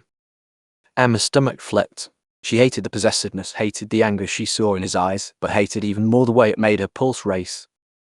The guy stepped back, realizing he was outmatched, but Emma reached out, trying to diffuse the tension. James stopped. It's fine, she said softly. But he didn't stop. His gaze softened only slightly as he looked down at her. It's not fine, he muttered. Not when it's you. The night air hit them as they stepped outside for a breather. Emma leaned against the railing, heart racing from both the party and the confrontation. James stood close, so close she could feel the heat radiating off him, every muscle tense, every glance fixed on her. You shouldn't have gotten close to him, he said quietly, voice low and raw. I didn't mean, she started, but he cut her off with a sharp look. I don't care about meaning, he said. I care about you. And I don't like anyone else touching you, even if it's innocent. Emma's cheeks flushed, heat pooling in her chest. James, she whispered. You're ridiculous. I'm ridiculous, he admitted, leaning closer, but I'm also honest. And I don't like sharing you. She shivered, torn between anger, amusement, and an undeniable pull toward him. The tension between them was thick, suffocating, and thrilling all at once. She wanted to pull away, wanted to tease him, wanted to push him, and yet she couldn't stop noticing how close he was, how warm he felt, how real the desire in his gaze was. And in that moment, Emma realized something she hadn't admitted even to herself. She wanted him. Every sarcastic remark, every teasing glance, every frustrating, infuriating interaction had built to this the pull, the desire, the undeniable spark between them. The apartment was quiet when Emma returned, the city lights casting a soft glow across the living room. Her heels clicked softly against the floor as she slipped inside, brushing off the lingering excitement of the party. She had had fun, laughed more than she had in weeks, and yes, she admitted it to herself in a small, guilty voice. She had flirted a little. Not too much. Just enough to feel alive. She didn't notice James until she heard the sharp intake of his breath from the hallway. He was standing there, arms crossed, jaw tight, eyes dark with a storm she had seen before, but never quite this intense. James, she started, but he cut her off. Emma, he said, voice low, trembling slightly with controlled anger, we need to talk. Her pulse spiked. The air between them immediately thickened. About, she asked cautiously. He stepped closer, the faint scent of his cologne making her dizzy. About tonight. About you, about him, he said, jaw tightening as he gestured vaguely toward her, the potty, everything. Emma swallowed, feeling suddenly small and self-conscious. It was just a little fun. Nothing serious. Nothing serious. His voice rose slightly, though not in anger. More in frustration. Do you know what it feels like to watch you laugh at someone else's jokes, to lean into them, too? He broke off, running a hand through his hair. To feel like I've been shoved aside. Her chest tightened. She hated seeing him like this, vulnerable, frustrated, raw. She wanted to step back to apologize, but something in her stomach twisted as she realized how much his reaction meant to her. "You jealous?" she asked, voice barely above a whisper.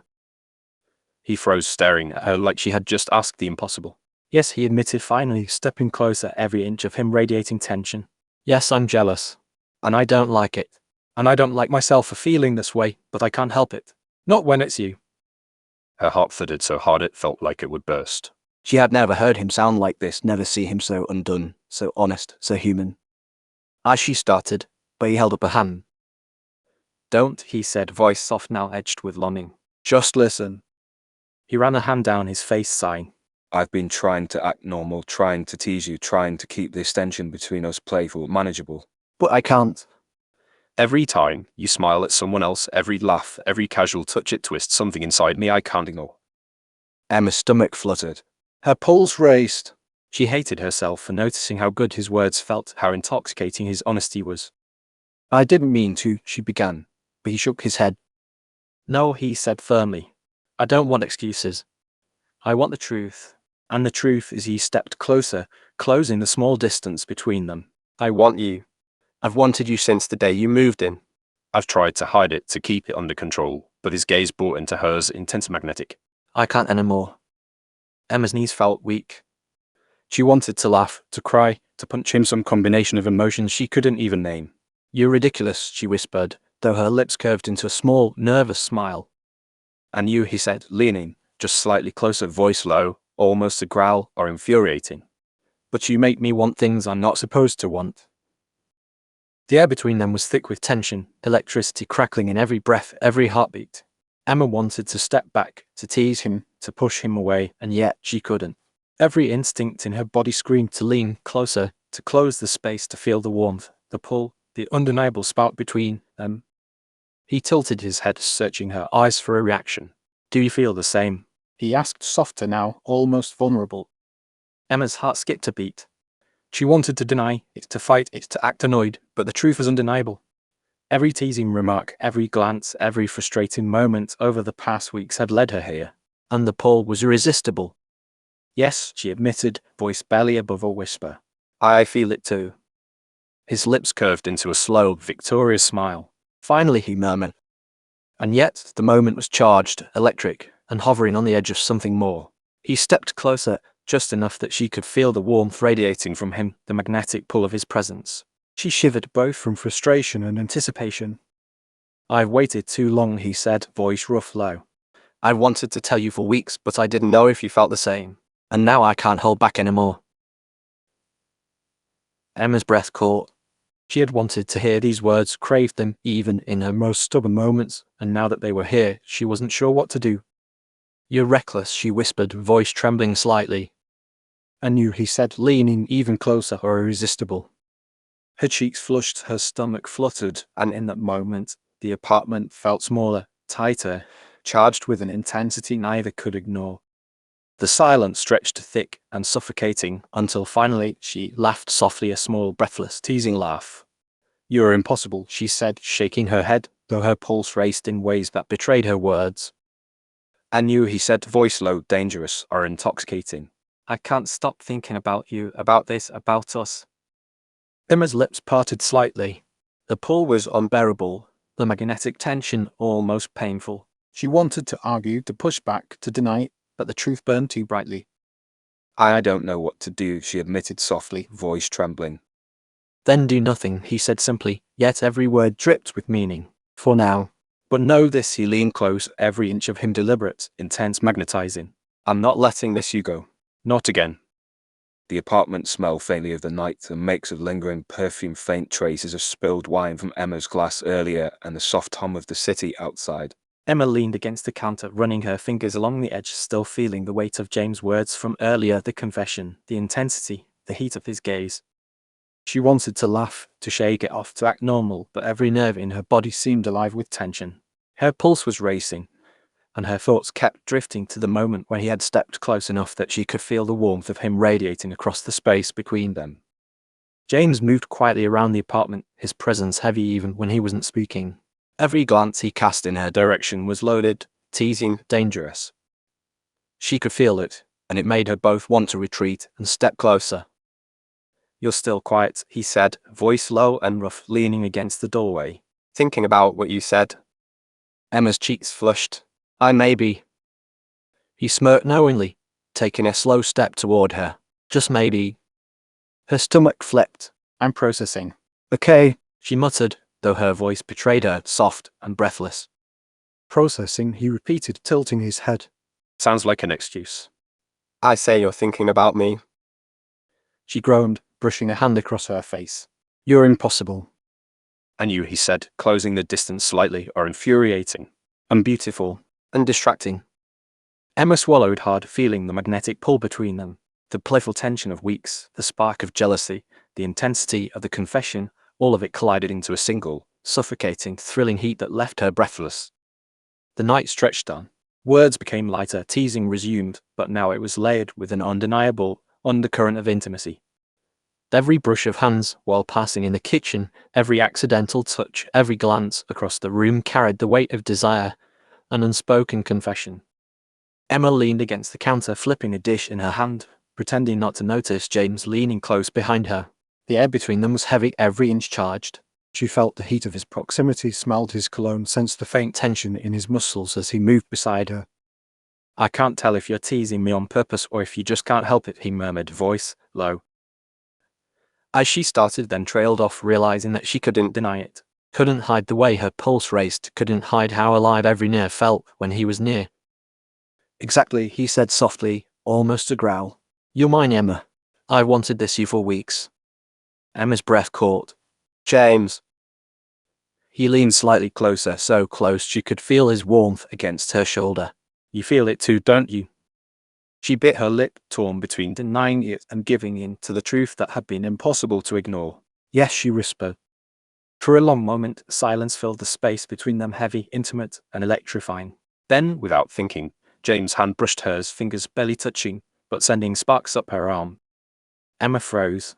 Her heart raced. Every instinct screamed to pull back, to tease him, to fight, but every other instinct pulled her closer toward the heat, the intensity, the pull of him she had been resisting for weeks. He didn't pull away. Instead, he let his hand linger, tracing a slow, teasing path across her fingers. The contact was brief, but it left her breathless, flushed, trembling with the weight of desire she couldn't deny. "You're impossible," she muttered, trying to reclaim some semblance of control. And you, he said, voice low, dangerously soft or irresistible. Emma's chest tightened. She could feel it in the way he leaned just slightly closer, in the heat of his gaze, in the subtle brush of his fingers. Every teasing word, every sarcastic remark over the weeks, every moment of tension between them had led to this, the undeniable spark now impossible to ignore. Her pulse hammered in her ears as she tried to steady her breathing. "James, we can't just..." "Can't just what?" he asked, tilting his head, eyes dark and intense. "Feel this. Want this. Want each other." Emma swallowed hard, caught between denial and desire. I mean maybe we shouldn't." He laughed softly, a low, warm sound that made her chest flutter. "Shouldn't. We've been circling this for weeks. Teasing, frustrating each other, driving each other crazy, and now you act like we can just ignore it." She flushed, unable to argue. The truth was undeniable. Every moment, every glance, every touch had been building to this, the pull, the tension, the magnetic desire between them. James stepped closer, the distance between them almost imperceptible. Emma's breath caught as she felt the warmth radiating from him, the steady strength in his posture, the subtle promise in his gaze. "I want this," he murmured, voice soft but firm. I want you, Emma. "All of it. The teasing, the arguing, the tension and the closeness. I don't care how impossible it feels. I don't care how much we try to resist. I want you." Emma's heart raced. She wanted to argue, to push back, to deny, but she couldn't. The weight of weeks of tension, the intensity of the party, the confession, and the teasing closeness were too much to resist. I want this too, she admitted, voice barely above a whisper. And in that charged, suffocating moment, the apartment seemed smaller, closer, every breath thick with anticipation. Every glance, every subtle brush of fingers, every teasing remark now carried a deeper meaning, a promise of what was possible. James didn't say anything else. He simply let the tension linger, letting Emma feel the pull, the magnetic connection, the undeniable spark between them. For the first time in weeks, they were both honest with themselves and with each other about what they wanted. The apartment was quiet, almost eerily so. The party had ended hours ago, leaving the space dimly lit by the soft glow of the city outside. Emma had slipped off her heels, kicking them aside as she sank onto the couch with a sigh, trying to steady her racing heart. James leaned against the doorway, hands in his pockets, watching her. The tension between them was palpable, thick enough to cut through the air. Every glance he cast in her direction felt deliberate, intense, magnetic. Finally, some quiet, Emma murmured, brushing a loose strand of hair behind her ear. She tried to appear casual, but her pulse betrayed her, hammering in her chest.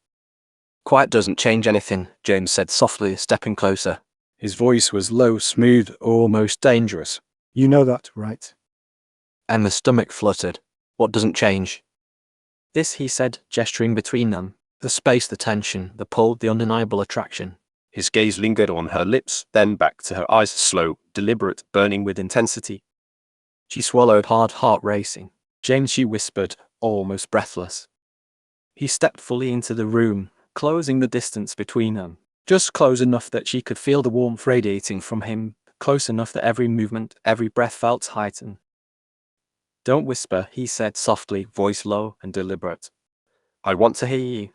I want to see your reactions. I want. He trailed off, shaking his head slightly as though trying to regain control. I want to make sure you feel this too. Emma's pulse raced. Every word, every movement, every glance made her hyper-aware of him. The heat, the tension, the magnetic pull she had resisted for weeks was now undeniable. She shifted slightly on the couch, brushing her fingers along the fabric, trying to keep her composure. I feel it, she admitted, voice barely above a whisper. James' lips curved into a slow, knowing smile. Good, he said, taking a deliberate step closer until she could feel the faint Brush of his shoulder against hers. Because I've been feeling this for weeks. Every glance, every sarcastic remark, every frustrating moment between us has been building. Emma shivered, partly from the intensity of his presence, partly from the realization that she had been feeling the same. You're infuriating, she said, voice trembling slightly, trying to hide a flush rising in her cheeks. And you, he murmured, leaning just slightly closer, are impossible and irresistible. The room seemed to shrink, the world fading around them. All that existed was the space between them, the tension, the warmth, the unspoken desire. James moved with slow precision, closing the remaining inches between them until she could feel his breath. Emma's pulse raced uncontrollably, every nerve alive. She could smell his subtle cologne, the faint scent of him lingering in the apartment, and it made her dizzy. I want to, he began, voice low and rough, but I don't want to rush you. I want this to be perfect. Or at least right for you. Emma's chest tightened. You're so infuriating, she whispered, trying to reclaim some semblance of control, though her fingers twitched involuntarily at the brush of his hand near hers. James' hand hovered just a fraction of an inch away, as if testing boundaries. Infuriating, maybe. But you like it, he said softly, voice teasing, low, magnetic. And I know you like me. Her breath caught. She wanted to deny it, to push back, but the truth was undeniable. Every teasing remark, every glance, every frustrating moment had led to this, the heat, the pull, the electricity between them. He leaned slightly, their foreheads nearly touching. You can't hide it, he murmured. I can see it in your eyes. The way your pulse races, the way your breath catches, the way you want this as much as I do. Emma's hands twitched nervously, brushing against the couch, against her knees. James, SHH, he whispered, placing a finger lightly against her lips. No words. Just feel. She inhaled sharply, heart hammering. Every nerve felt alive as the proximity intensified. His hand, previously hovering, now brushed lightly against hers, fingers barely touching, but sending sparks up her arm. The contact was brief, teasing, but electric. Their eyes locked, and the world seemed to fall away. The apartment, the city, the past weeks of teasing and frustration, all of it faded into the magnetic pull between them. James leaned closer, just enough that she could feel his warmth, the faint brush of his chest against hers, the soft rise and fall of his breath. "This is it's inevitable," he murmured, voice low, rough with emotion. Emma swallowed, her own pulse threatening to betray her. I don't know what to do, she whispered. Then do nothing, he said softly, hovering close, except feel. Just feel me. Feel this. Feel us. Her breath caught again, and she realized how impossible it was to resist him. Every teasing remark, every sarcastic comment, every frustration over the past weeks had built to this the undeniable, magnetic tension that neither could ignore. The moment stretched long and electric. James' fingers brushed hers again, this time lingering slightly longer, drawing a sharp intake of breath from her. Her heart pounded in her chest as she leaned just slightly closer, unable to resist. She began, then faltered, caught in the magnetic intensity of his gaze. He smiled softly, a slow, deliberate curve of his lips. Don't speak. Just feel, he whispered. Let this be ours. just for a moment. No words, no excuses, no fights. Just us. Emma nodded slightly, chest heaving, fingers grazing his as the tension continued to mount. Every glance, every brush of skin, every shared breath was a promise, a spark, a step closer to the fire they had been building for weeks. The apartment was quiet, drenched in the soft glow of the city, lights filtering through the blinds. Emma leaned against the counter, her fingers tracing the edge nervously, heart hammering in her chest. Every nerve in her body was alive, every breath charged with anticipation. James stood just a few feet away, his eyes dark, intent, fixed on her in a way that made her pulse spike. The air between them was heavy, thick with weeks of teasing, frustration, and unspoken desire. Emma, he said softly, stepping closer. His voice was low, rough, and it sent a shiver down her spine. She swallowed, unable to look away. Jane, she breathed, almost a whisper. He moved again, closing the distance between them slowly, deliberately, as if savoring the anticipation. Every step made her heart beat faster, every inch intensified the magnetic pull she had been resisting for weeks. You know, he murmured, leaning slightly closer, I've been waiting for this. For you. For this moment. For us. Emma's chest tightened. She had been waiting too, even as she fought it, even as she denied it, even as she teased him back. Her pulse raced. I don't know if I can. James tilted his head, studying her with a smirk that made her knees weak. You can, he said, voice low, magnetic. You want to. Don't fight it.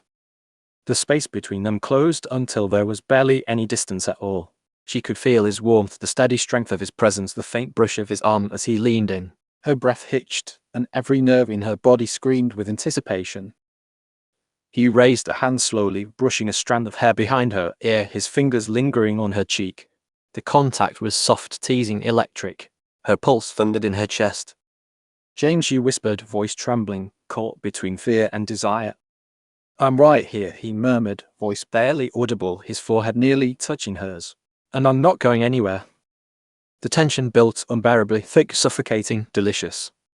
Every teasing glance, every sarcastic remark, every frustrating moment of the past weeks had led to this pull, the heat, the undeniable spark between them. James leaned just slightly closer. Emma's lips parted involuntarily, and she felt a tremor run through her. Her hands hovered near his chest, unsure whether to push away or close the gap. You don't have to say anything, he whispered. Just feel it. Her heartbeat thundered in her ears as he leaned closer still, until their breaths mingled. The anticipation was unbearable, every second stretching, every nerve alive, every glance, every tiny movement magnifying the pull between them. And then, finally, his lips met hers.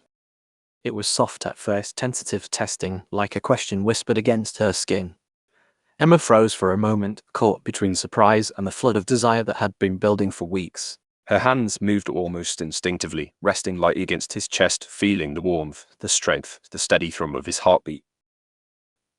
The kiss deepened slowly, deliberately. Every second stretched, electric charged. His hand cupped her cheek, thumb brushing against her skin with a feather-light touch. Her lips moved against his, responding, exploring, matching the rhythm, hesitant but hungry. Every teasing glance, every sarcastic remark, every frustrating argument, they all melted away, leaving only the raw magnetic connection between them. James pulled back just slightly, enough to look into her eyes, dark, intense, searching. Emma, he murmured, voice rough, low, full of emotion. Her breath caught, chest heaving. Jane, she whispered back, voice trembling, heart racing. He leaned in again, capturing her lips in a kiss that was deeper this time, more urgent. The apartment seemed to disappear around them, leaving only the warmth of his body, the intensity of his gaze, the undeniable spark that had been building for weeks. Her fingers tangled in his shirt, holding on, pulling him closer. Every touch, every movement, every second was electric, suffocating, thrilling. They broke apart slightly, foreheads resting together, breaths mingling, hearts racing. Neither spoke. Words were unnecessary. The kiss had said everything, the longing, the frustration, the desire, the undeniable pull between them. James rested his forehead against hers, voice soft, low, intimate. Finally, he whispered. Finally, I don't have to hide it anymore. Finally, I get you like this. Emma shivered, her pulse still racing. Finally, she echoed, almost breathless, feeling the weight of the moment, the electricity, the connection that had been impossible to deny. Emma sank onto the couch, heart still pounding, cheeks flushed. Her fingers lingered near her lips, tingling from the kiss, and her pulse raced in a way she hadn't felt in weeks. James leaned against the doorway, watching her with an intensity that made her shiver. Every glance, every subtle movement was charged. The teasing smirk she had loved to hate now felt almost irresistible. You're quiet, he said softly, stepping closer, voice low and rough. I'm processing, she whispered, brushing a hand over her face, trying to catch her breath. Processing. His eyebrow quirked. Sounds more like replaying the last 5 minutes over and over in your head. Emma flushed deeper, groaning. I may be she admitted, voice trembling slightly. James smirked, moving closer, the heat radiating from him inescapable. Good, he murmured, leaning slightly toward her. Because I'm not done yet. And you know it. Emma's pulse spiked again. She wanted to argue, to push him away, to act annoyed, but every instinct pulled her closer. Every teasing remark, every sarcastic comment, every frustrating moment over the past weeks had built to this the undeniable magnetic pull between them. You really know how to make someone feel helpless, don't you? She muttered, trying to regain some control, though her voice betrayed her. And you, he said softly, leaning just slightly closer, make it impossible for me to walk away. Her chest tightened. The pull, the tension, the sparks, they were everywhere now, impossible to ignore. Every brush of his hand near hers, every step closer, every lingering look was electric. Emma tried to stand, to regain composure, but James moved with her, matching her movements. The space between them was charged, intimate, suffocating, thrilling. You're insane, she muttered, though her lips twitched in a small, nervous smile. And you, he said, voice low, teasing, magnetic, or intoxicating. I can't stop thinking about you. Her breath caught.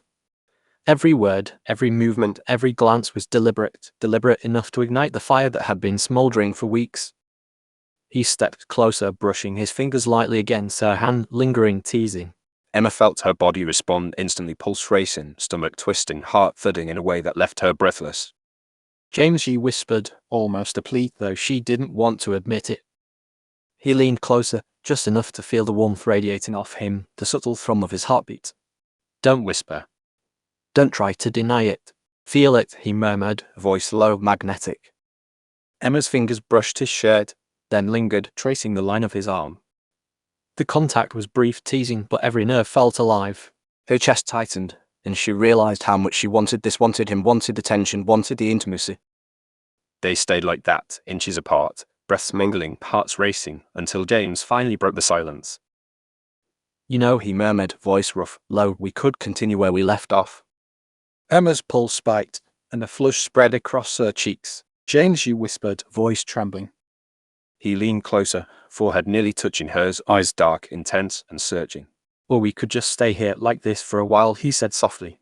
No rush. Just us. Her breath caught. The pull, the heat, the tension, they were overwhelming, but the idea of lingering here, close, intimate, without pressure, felt irresistible. James brushed a thumb lightly across her cheek, a feather-like touch that sent shivers through her body. You feel it too, don't you? He murmured. Emma's chest tightened, pulse racing uncontrollably. Yes, she admitted softly, almost breathless. Good, he whispered, leaning just slightly closer. Because I can't stop thinking about you. And I don't want to. Her fingers traced the line of his arm again, lingering, teasing, exploring. Every inch of contact was electric, suffocating, thrilling. She realized, with a mix of delight and nervousness, that this was only the beginning, the first step into something deeper, something undeniable. The morning light filtered through the blinds, painting the apartment in golden streaks. Emma stirred awake, groaning softly as she stretched, her body still buzzing from the intensity of last night. The apartment was quiet, too quiet, and she immediately realized she wasn't alone. James was in the kitchen, leaning against the counter, sipping a cup of coffee, his hair tousled from sleep and his expression unreadable. The sight made her pulse skip. "Morning," he said, voice low, teasing. Emma sat up on the couch, wrapping the blanket around herself. "Morning," she replied cautiously, though her cheeks flushed. Every time he looked at her like that, even casually, her stomach fluttered. He smirked, taking a slow sip from his mug. "You look dangerous," he said, eyes dark, playful. "Like you've been plotting something." Emma rolled her eyes, but couldn't suppress a small smile. "And you look smug," she retorted. Like someone who stayed up thinking about last night. James chuckled softly, leaning closer, and the air between them seemed to tighten. "Maybe I was," he said, voice low, teasing. But don't flatter yourself. I wasn't the only one thinking. Emma's pulse raced. She felt a mix of exhilaration and nervousness. "I was," she whispered, unsure if she wanted to admit it. He smirked knowingly. "Yes." "Don't act like you weren't replaying the kiss over and over." Her cheeks flushed. "Maybe a little," she admitted, Unable to hide the truth. As the day progressed, the apartment felt smaller, tighter. Every movement brought them closer, every glance carried tension. They cooked breakfast together, their hands brushing against each other, lingering just a fraction too long. "You know," James said, leaning close to hand her a plate, "We could make this more efficient." Emma raised an eyebrow, catching the edge of teasing in his tone. "Efficient? "Are we talking about breakfast or something else?" He smirked, leaning slightly closer, eyes dark with intent. You tell me," he murmured, voice low, magnetic. Emma laughed nervously, trying to maintain control, but her fingers lingered on his arm longer than necessary. "You're impossible," she said softly, almost a whisper. "And you," he replied, Voice rough and low, but irresistible. The tension was unbearable, thick, magnetic, and suffocating. Every brush of skin, every glance, every teasing comment brought them closer, testing boundaries while amplifying desire. By afternoon, they were sitting in the living room, Emma curled up with a book while James leaned against the arm of the couch, idly watching her. Every so often, he would brush a hand along hers lightly, teasingly, just enough to make her pulse race. "Stop it," she muttered, though her voice betrayed a shiver. "Stop what?" he asked, voice innocently teasing, though his eyes held a spark of mischief. "Making me think about last night," she said softly, unable to meet his gaze. James tilted his head, leaning closer. "You like thinking about it," he murmured. Emma flushed, words failing her. Her pulse thumped painfully in her chest, and she realized she was entirely captivated by him, by his presence, his teasing, his intensity. As the evening approached, the city lights casting long shadows across the apartment, the tension between them had only grown. Emma moved toward the kitchen to grab a snack, only to find James standing there, arms crossed, leaning casually against the counter. Their eyes met, and the air immediately thickened. He smirked, stepping slightly closer, the heat radiating from him impossible to ignore. "You're staring," Emma said, Trying to act casual, though her pulse betrayed her. "I could say the same about you," he replied, voice low, teasing. "You've been avoiding my gaze all day." Emma felt a shiver run through her. Maybe I haven't," she whispered, brushing past him just enough to feel the faint warmth of his shoulder. James' eyes darkened, and for a brief moment, His smirk faded into something more intense, more magnetic. "Emma," he murmured, voice rough. "Stop pretending. We both know what we want." Her chest tightened. She wanted to argue, to deny, but the truth was undeniable. The pull, the tension, the desire they had been building for weeks, and last night's kiss had only intensified it. "I don't know," she admitted softly, voice trembling. "Then don't think," he said, stepping closer, their faces inches apart. "Just feel." The space between them closed, and the apartment seemed to disappear. Their breaths mingled, every nerve alive, every glance, every movement charged. James reached up, brushing a thumb across her cheek, lingering. Emma's fingers traced the line of his arm, her pulse racing uncontrollably. The teasing, The frustration, the slow burn tension, they all melted into a magnetic, suffocating pull that neither could resist. He leaned in slowly, lips hovering over hers. This time he murmured, "I'm not holding back." Emma's breath hitched, heart hammering in her chest. "I neither am I," she whispered. And then finally, their lips met again, this time with a long, deep, slow-burning kiss filled with weeks of frustration, teasing, and undeniable desire. Every touch, every movement, every second was electric. The apartment, the city, the outside world faded, leaving only them, close, entwined, hearts racing, breaths mingling. The kiss lingered, slow and deliberate, teasing an intenser culmination of weeks of tension, flirting, and unspoken longing. Fingers tangled, bodies pressed closer, and for the first time, they allowed themselves to fully feel the pull between them, the undeniable connection they had been resisting for so long. The weeks that followed the first kiss were a whirlwind of close quarters, flirtatious arguments, and undeniable attraction. Emma and James had slipped into a routine, one filled with teasing, late-night conversations, and moments of near intimacy that left both of them breathless. But with intimacy came challenges, and living together meant the sparks between them often collided with reality. One Saturday evening, Emma returned from running errands to find James on the couch flipping through the TV channels absent-mindedly. Home early, he said, smirking. Yeah, I thought I'd grab groceries before the store closed, she replied, setting her bags down. He raised an eyebrow, eyes scanning her as she unpacked. Grocery shopping alone. That's a surprise. I thought you'd need someone to hold your hand. Emma rolled her eyes. And I thought you'd be busy being the intimidating, perfect roommate who doesn't touch anyone's things. James chuckled, leaning back on the couch. Intimidating? Maybe. Perfect? Definitely not. And as for touching things, well, that depends on who owns them. Her cheeks flushed slightly at the playful innuendo. You're impossible. Only for you, he said, voice low, teasing, with a hint of seriousness that made her stomach twist. That night, they decided to cook dinner together, a chaotic but intimate process filled with laughter, teasing, and touches that lingered just a little too long. Emma chopped vegetables, while James moved behind her, brushing against her shoulders, and occasionally whispering jokes in her ear. Every brush of skin, every teasing glance sent her pulse racing. Careful with that knife, he murmured, his breath brushing the side of her neck. Wouldn't want you to cut yourself or distract me from noticing you. Emma froze, feeling her cheeks burn. Distract you? From what? From you, he said smoothly, stepping closer, eyes dark magnetic. From everything about you. She swallowed hard, trying to maintain composure as he leaned just slightly closer, the tension between them thick and suffocating. Later that evening, James suggested they go out to a nearby bar, something spontaneous, something to shake up the monotony of cohabitation. Emma hesitated, thinking about a quiet night in, but ultimately agreed. The bar was crowded, filled with music, laughter, and dim lights that created a sense of anonymity.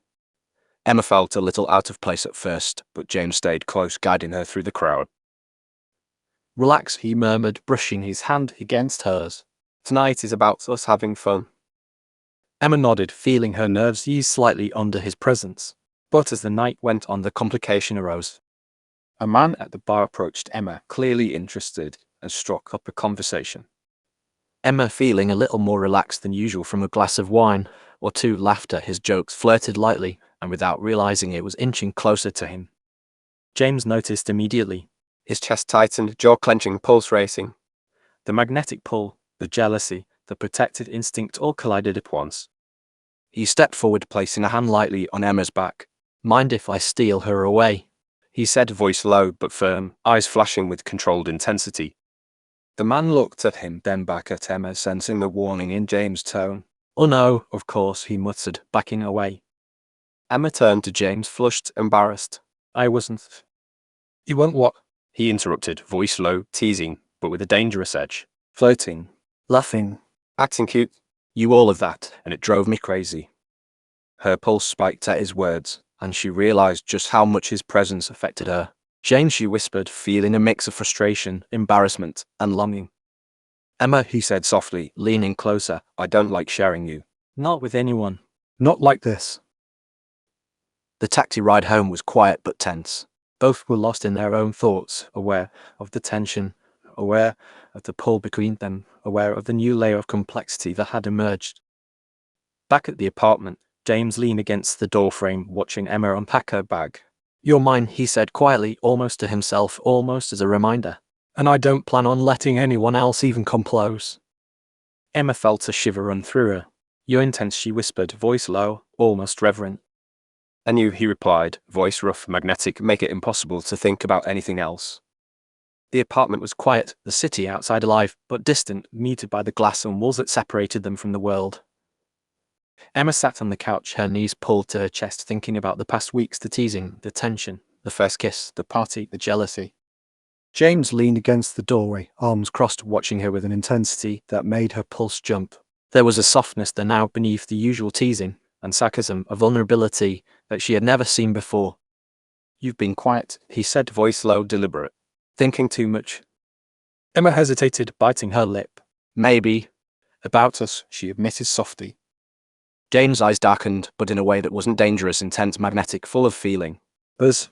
he asked, stepping closer, voice barely above a whisper. She nodded. I don't know how to handle it. You, Me, This whatever we have. It's confusing. He crossed the space between them, stopping just in front of the couch. it doesn't have to be complicated, He said gently. Not if we're honest with each other. Emma swallowed, heart hammering. Honest. she echoed. Yes, he said, kneeling slightly to meet her gaze. I want to be honest about what I feel. About what I've been feeling since the first day you moved in.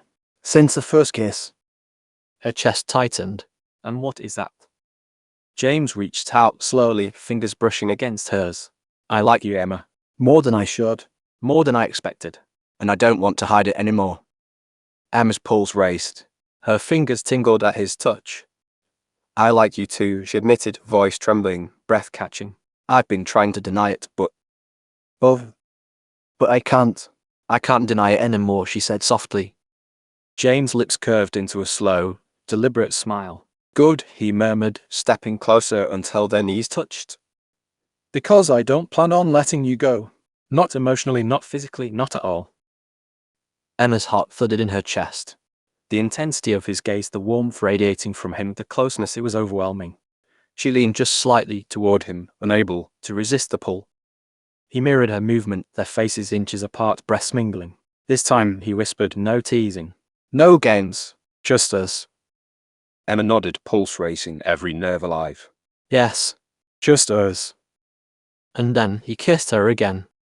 It was slow, deliberate, filled with the weight of their confessions and the tension of their weeks together. Every second was electric. Emma's hands traced his shoulders, feeling the warmth, the strength, the familiarity that had become impossible to ignore. James' hands cupped her face, thumbs brushing along her cheekbones as he deepened the kiss. It was no longer tentative, it was a promise, a confession, the culmination of everything that had been building between them. When they finally pulled apart, breaths mingling, foreheads resting together, the silence was comfortable, intimate, and charged with emotion. I'm glad we said it, Emma whispered, Her voice soft but firm. Me too, James replied, brushing a strand of hair behind her ear. Now we can stop pretending. Stop holding back.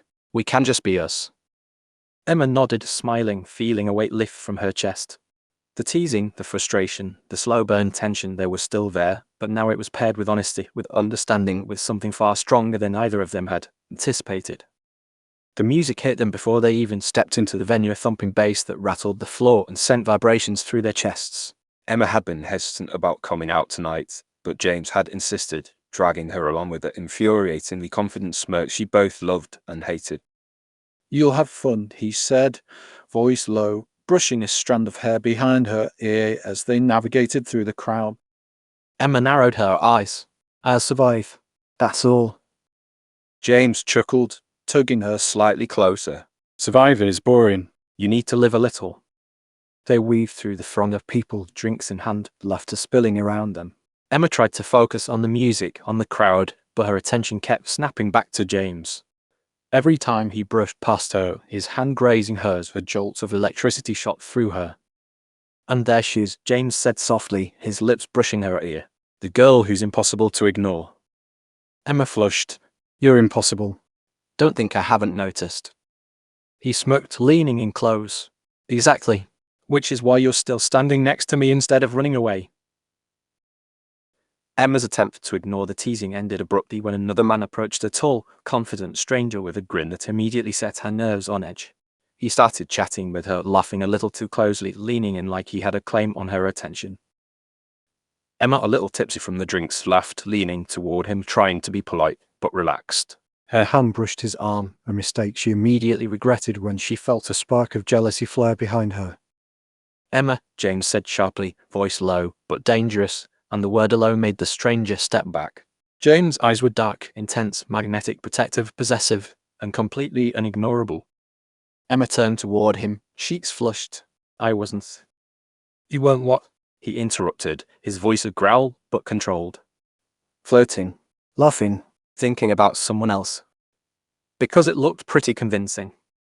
She swallowed, realizing how ridiculous the situation looked. I wasn't thinking about him, she admitted softly, her voice trembling slightly. James' jaw tightened. He stepped closer, brushing against her subtly, but deliberately reclaiming his space. Good, he murmured. Because I don't like sharing you. Not like this. The rest of the night was a delicate balance of fun and tension. James kept close, guiding her through the crowd, occasionally brushing a hand along her lower back, fingers grazing just enough to make her shiver. Every touch, every look, every whispered comment was electric, keeping the sparks alive while everyone around them remained oblivious.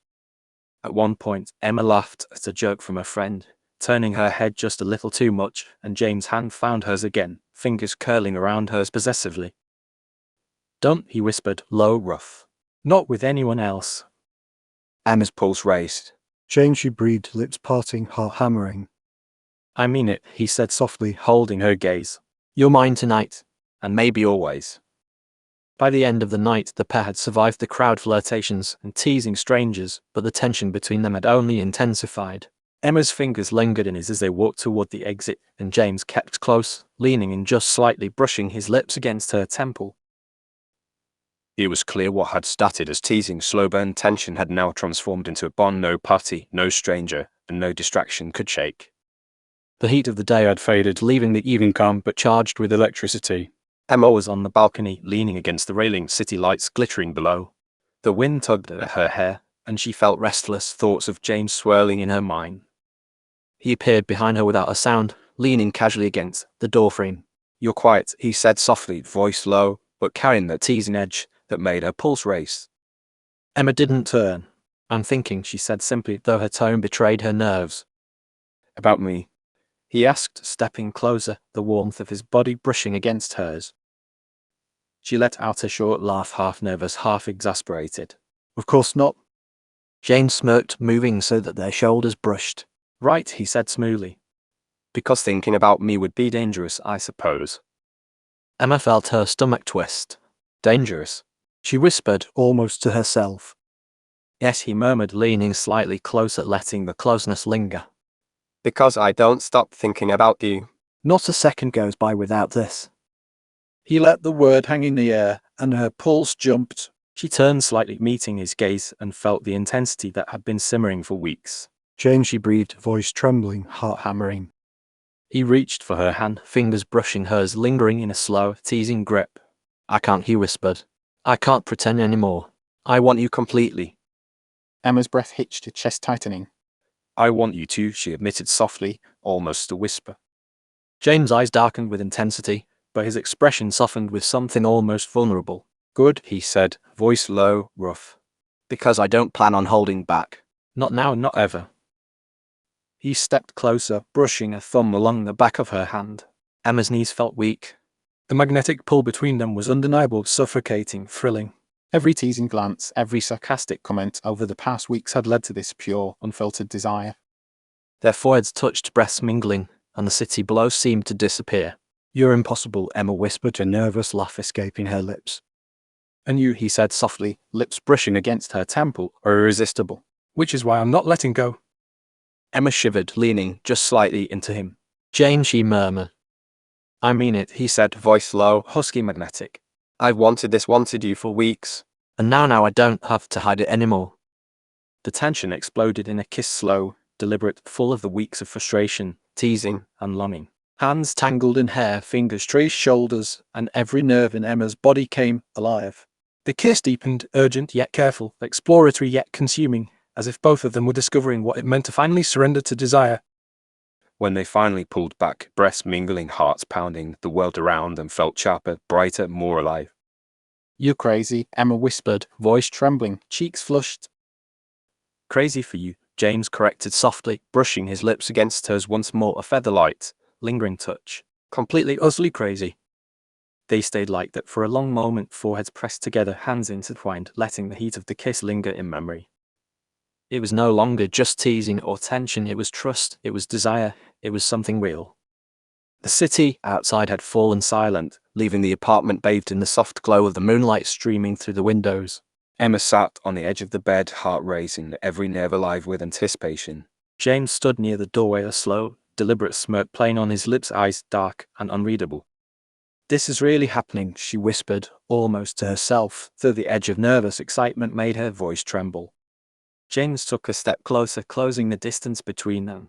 It is, he said, voice low, magnetic. And I've wanted it for weeks. But only if it's what you want. Emma swallowed, feeling the pull of desire and vulnerability battling inside her. I want it, she admitted softly, words barely above a whisper. I've wanted it too. His smirk softened into something warmer, more vulnerable. Good, he murmured, reaching out to cup her cheek, thumb brushing lightly along her skin. Because I'm not holding back tonight. The night unfolded slowly, deliberately, a dance of touches, glances, and whispered words. James traced a hand down her arm, lingering at her fingertips, sending shivers through her body. Every movement, every breath, every heartbeat was electric, building anticipation. They kissed again, long and slow, a kiss that carried weeks of teasing, frustration, and unspoken longing. Fingers tangled in hair, hands explored shoulders, and the warmth between them deepened with every second. Emma felt herself melting into him, every doubt, every frustration, every playful argument that had defined their weeks together now giving way to raw, undeniable connection. His lips found her neck, shoulder, collarbone, each touch sending shivers racing down her spine. Emma, James murmured, voice husky, rough with emotion. You're incredible. I can't get enough of you. Her breath hitched. James, I feel the same, she whispered, pulling him closer, feeling the heat radiate between them. The night stretched on with them, close, exploring, learning, savoring. Each touch was deliberate, each kiss lingering, building a bond that went beyond physical. There was intimacy in their quiet moments, in the way they whispered each other's names, in the way they paused to simply feel the other's presence. For hours, the world outside ceased to exist.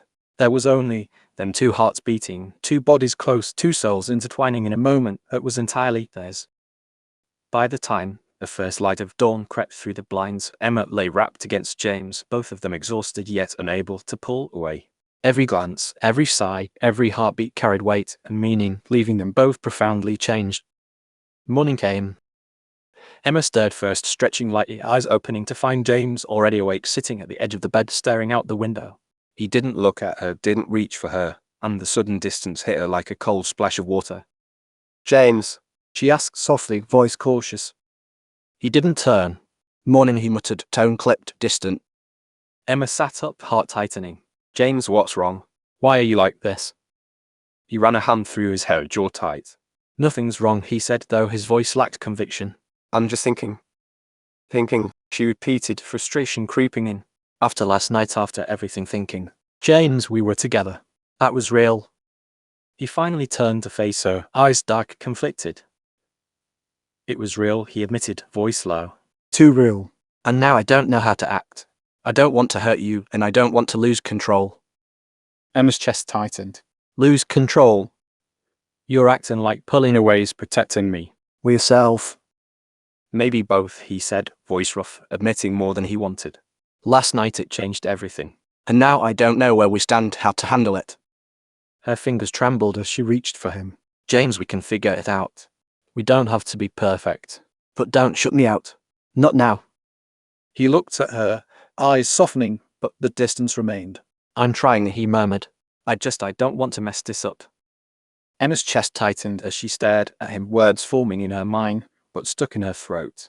She took a tentative step forward. Trying isn't enough, James, she said, voice shaking with frustration.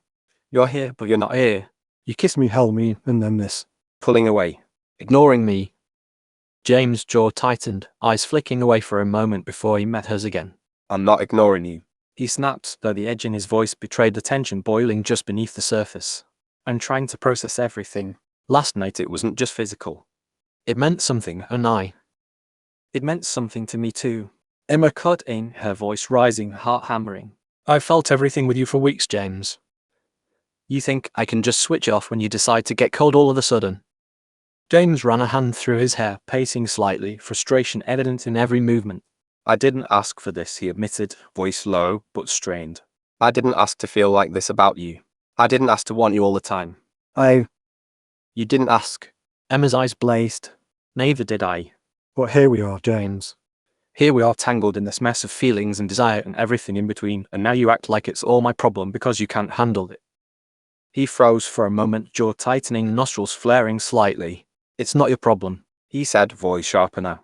I'm telling you I care about you, I want you, and I can't just act like nothing happened. I don't want to mess this up, Emma. Do you understand that? Mess this up, she echoed, her voice trembling. James, by pushing me away, by acting like a stranger, by pretending last night didn't happen, you're already messing this up. The room felt smaller, the air thick with tension. Emma's hands trembled as she gestured wildly, frustration and hurt spilling over. Do you even realize what it's like to wake up thinking everything is perfect, only to have you treat me like I don't matter? James' hands clenched into fists at his sides. I do realize it. He growled, voice low, dangerous. Do you think I like feeling like this? Do you think I enjoy wanting you, holding you, and then waking up and feeling like I can't breathe because I don't know how to handle it? Emma's lips trembled, tears threatening. Then don't shut me out. Don't leave me guessing every time you get scared. He took a step back, running a hand down his face, tension radiating off him in waves. I can't do this right now, he said, voice tight, almost trembled.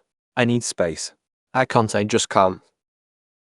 Emma's heart sank as he grabbed his jacket from the chair and headed toward the door. James.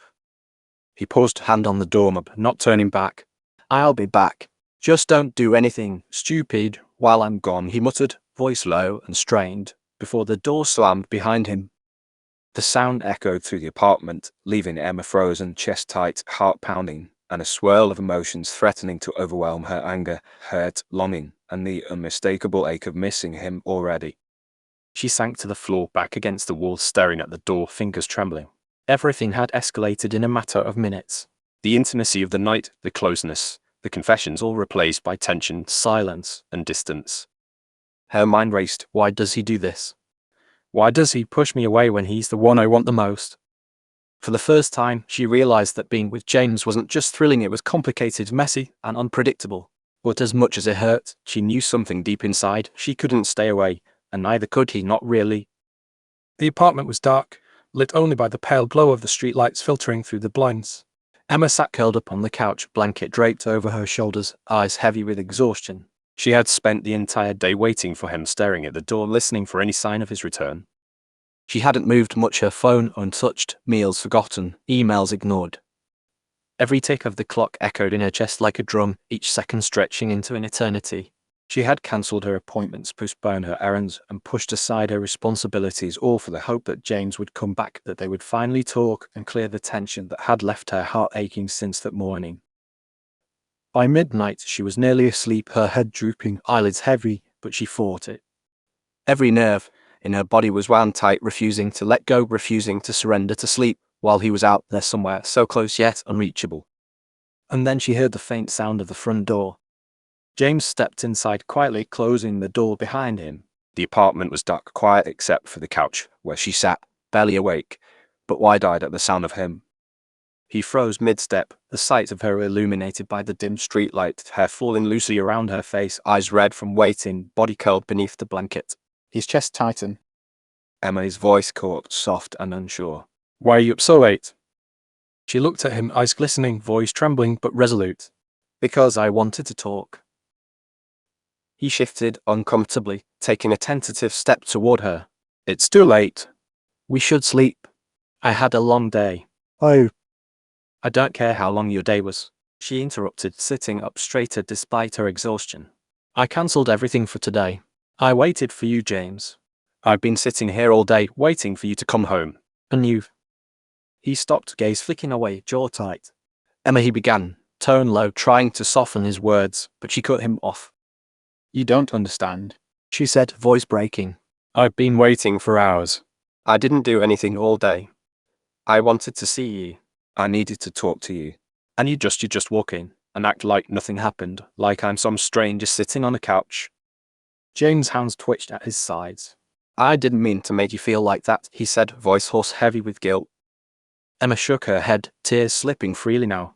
It's too late for that, James. I spent all day thinking about you, missing you, hoping you'd come back and talk to me. And now you're trying to sleep. As if nothing matters. He ran a hand through his hair, frustration and emotion warring in his chest. Emma, It's not like that. I'm exhausted. I don't know how to say what I need to say without making it worse. Making it worse. She whispered, heart aching. James leaving me all day, not talking to me, ignoring me, that is worse. That's worse than anything else. Do you even realize what it feels like to wait for someone you love, someone you trust, and have them stay away? James froze, the weight of her words hitting him like a punch to the chest. He swallowed hard, voice breaking slightly. I do. Believe me, I do. But last night, everything changed. And now I don't know how to be close to you without hurting you, without Losing myself in it. Emma's lips trembled. Hurting me? You've already hurt me, James. You've hurt me by leaving me waiting, by pretending you could just walk away after last night. And I can't handle this distance between us. I need you. I needed you all day. He stepped closer, now hesitant, conflicted, eyes softening as he looked at her tear-streaked face. Emma, I don't want to hurt you. I don't want to lose this us. I don't know how to deal with it all. My emotions, my feelings, they are overwhelming. Emma's chest tightened, and suddenly her frustration boiled over. Her hand shook as she pulled away from his grasp, standing abruptly. Overwhelming, she snapped, voice trembling with hurt and anger. You call this overwhelming? James flinched slightly at the word, sharp in the air, but didn't interrupt. Do you know what it feels like to give someone your trust, your heart, your patience? Emma's voice cracked, tears welling up again. Do you know what it feels like to wait, to hope, to believe in every word, every touch, every moment we shared? James opened his mouth, but she pressed on, shaking her head as if trying to purge the hurt from herself. We had moments, James. Moments where I felt safe with you, where I felt wanted, where I thought you wanted me. And then you come back tonight, and suddenly it's overwhelming. My trust, my feelings, my hope are overwhelming to you. Her fists clenched at her sides. Do you realize how small that makes me feel? How stupid? How replaceable? I gave you everything you asked for, everything I could give, and now I'm supposed to just accept that you can't handle it. James swallowed hard, conflicted, guilt warring with the tension in his chest. Emma, No, She shouted, cutting him off. don't. Don't you dare try to justify this. Don't you dare make me feel like I'm the problem because you can't deal with yourself. Her chest heaved, tears streaming freely now. You act like last night didn't mean anything, like all those touches, all those kisses, all that closeness was just fleeting. Do you know what that feels like? James' lips pressed together and his gaze dropped. He opened his mouth again, but no words came. I trusted you. Emma yelled, voice cracking, shaking with raw emotion. I trusted you to want me the way I wanted you. And now I feel like a fool for believing in you at all. She spun on her heel, blanket twisting around her shoulders as she stormed toward her room. Each step was heavy with frustration, each breath sharp with the ache of betrayal she didn't fully understand, but couldn't ignore. I can't do this right now, she shouted over her shoulder, slamming the door behind her. James froze mid-step, hands hovering helplessly in the air. The apartment was silent except for the soft thud of the door and the ragged sound of her breathing through it. He sank to the edge of the bed, jaw tight, running a hand through his hair. He wanted to follow, to reach out, to apologize, to fix it, but the words lodged in his throat. He knew she needed space, even if it broke him to see her hurt. Emma collapsed onto her bed, curling into herself, blanket tight around her. Anger and hurt warred with longing, leaving her heart pounding. She wanted to scream, to cry, to run to him, but the betrayal she felt was sharp, unyielding, and raw. Last night's closeness felt distant now, almost like a cruel trick, and the weight of his words, that he was overwhelmed, pressed on her chest like a stone. Hours passed, the silence between them stretching heavy, suffocating. James didn't come back to her room, didn't knock, didn't apologize. Emma stared at the ceiling, tears staining her pillow, Heart aching, mind replaying every touch, every kiss, every fleeting moment of warmth, now tinged with confusion and anger. And in that silence, one truth became undeniable. Their connection had deepened, yes, but the distance, the fear, and the inability to face their emotions head-on had created a chasm neither was ready to cross tonight. James woke to the harsh morning light cutting through the blinds, the quiet apartment suddenly feeling vast and empty. For a brief moment, he thought he was imagining it until he noticed the blanket she had left behind, twisted and cold on the couch. His chest tightened. Emma, he called softly, voice catching. No answer. Panic coiled in his stomach like a living thing. He jumped out of bed, searching the apartment with frantic energy. Her room empty. The kitchen nothing. The balcony doors wide open, the morning breeze rustling the curtains, but no sign of her. Emma. His voice was sharper this time, echoing through the apartment. He ran from room to room, heart pounding, each empty space making the pit in his stomach grow. She was gone. He grabbed his phone from the counter, dialing her number with trembling fingers. The first few rings made his chest tighten further voicemail. Emma, pick up, please.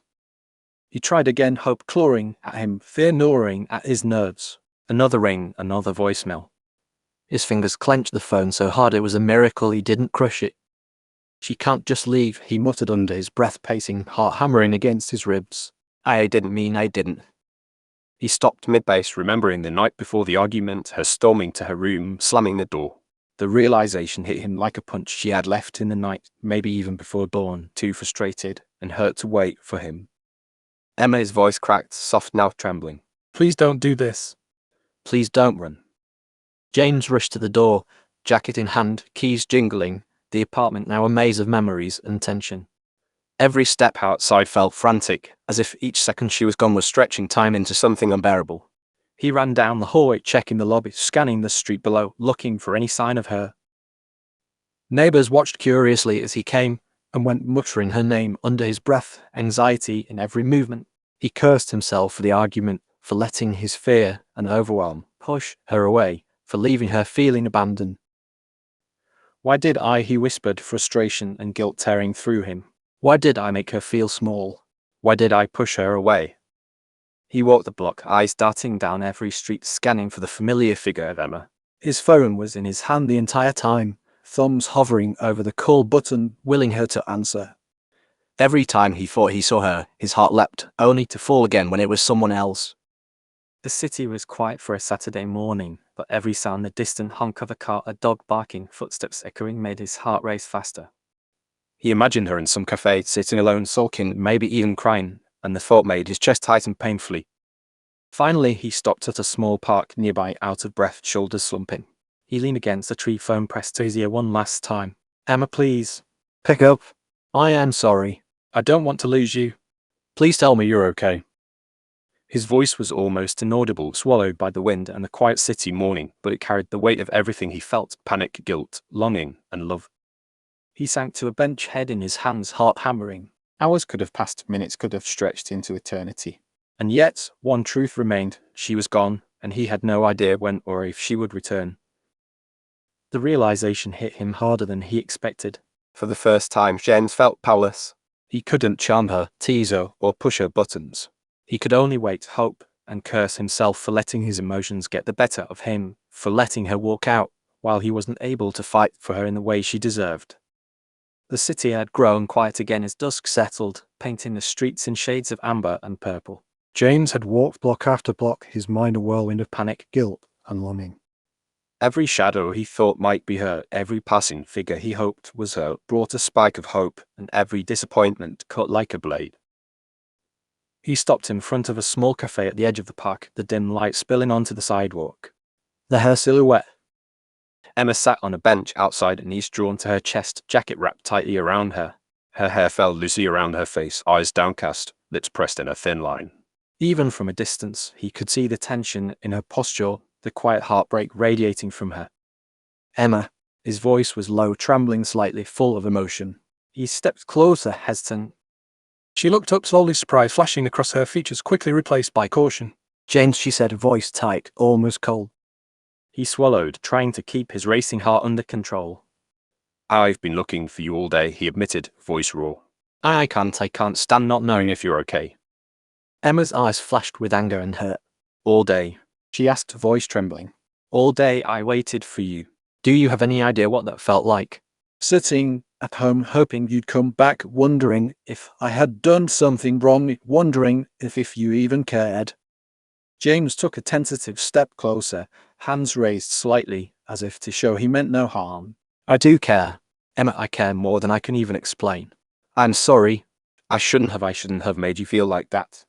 I was scared, and I let that fear push you away. And now I realize I don't want to lose you, not for a second. Emma shook her head, tears brimming in her eyes. You made me feel small, James. Last night that kiss, the way we were closer now, today, you make me feel like I'm some burden for even existing in your world. His jaw tightened, frustration and guilt warring in his chest. You're not a burden. You're the opposite.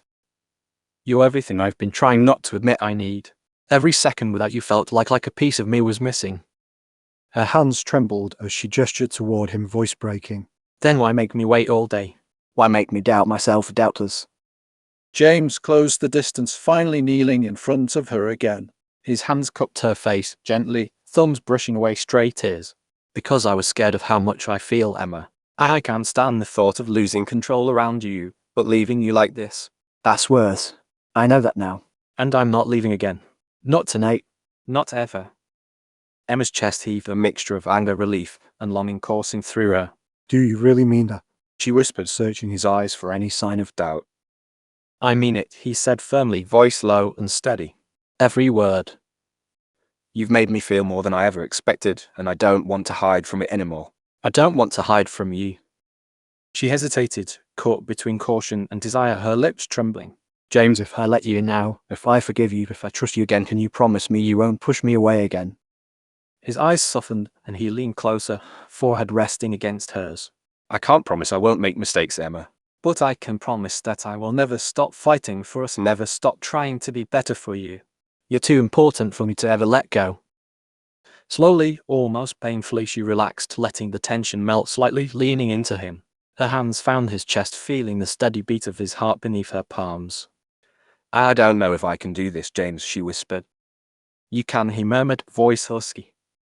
Because we're in this together. And I won't let you face this alone again. Her eyes closed, breath catching as the ache in her chest softened. James brushed a strand of hair from her face and then, gently, deliberately pressed his lips to hers. The kiss was slow, careful, but full of all the longing, regret, and love they had both been holding back. Emma melted into him, letting herself finally feel the relief and intensity of the moment. It wasn't perfect, there was still hurt, still doubt. But for the first time since the argument, it felt like they were on the same side again, ready to face the chaos of their emotions together. The morning sun poured lazily through the blinds, bathing the apartment in a warm, golden glow. Emma stirred on the couch, curled beneath the blanket, feeling the faint pressure of James' presence beside her. She blinked slowly, memories of last night still vivid, every word, every touch, every lingering kiss. James sat cross-legged on the floor, leaning against the sofa, head bent over his phone. The way his hair fell in his eyes, the curve of his jawline, the tension in his shoulders, every detail made her pulse quicken, even though she tried not to let it show. Morning, he muttered, not looking up.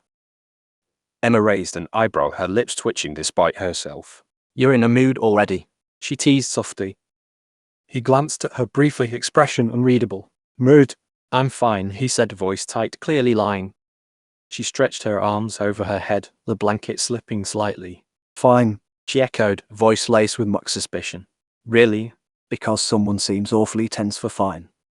James finally looked up, eyes narrowing, though a faint smirk tugged at the corner of his lips. You're insufferable, he muttered, though the warmth in his gaze betrayed his words. Emma laughed softly, the sound filling the apartment, teasing melodic. Insufferable. That's rich coming from someone who spent half the morning sulking like a wounded animal. His jaw tightened. I was not sulking, he said, voice clipped. I was contemplating. Contemplating what? She asked, sitting up straighter, curiosity mixed with amusement. He hesitated, then leaned back, smirk growing. Contemplating how difficult it is to deal with you when you're awake and talking. You're exhausting. Emma feigned offense, placing a hand dramatically on her chest. Exhausting. Me, I'm practically an angel. An angel?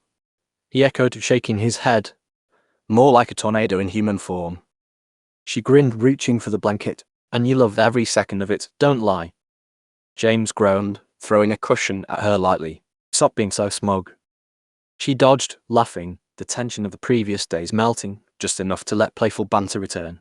Even the lingering awkwardness of their emotional fallout couldn't erase the spark that crackled between them. Breakfast became a slow, teasing affair. Emma made coffee, while James leaned against the counter, watching her every move. She caught him staring several times, and each time she pretended not to notice, though the heat rising to her cheeks betrayed her. You know, he said suddenly, voice low, eyes glinting. You're terrible at making coffee. I beg your pardon, she asked, one eyebrow arched. You measure the sugar wrong. Twice. And the foam, it's a disaster. Emma rolled her eyes, swatting him lightly on the arm. Oh, please. You're just jealous because you can't even make a decent espresso yourself. He raised his hands in mock surrender, lips twitching in amusement. Jealous?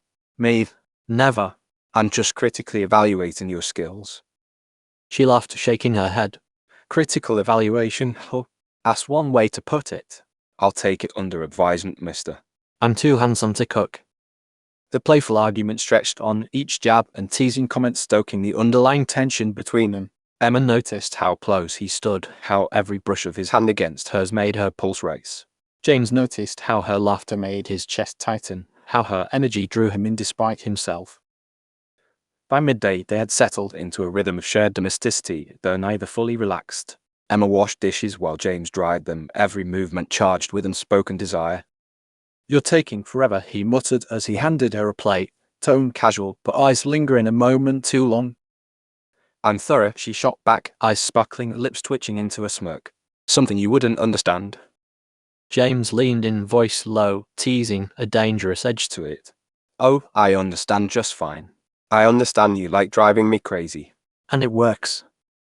Emma paused, a dish in her hands, and met his gaze. The air between them thickened, tension coiling tight and electric. Her lips parted slightly, unsure whether to speak, to move, or to let the moment linger. You're impossible, James murmured almost to himself, though his eyes never left hers. And you, Emma replied, tone teasing, but her heart thundering, or addicted to it.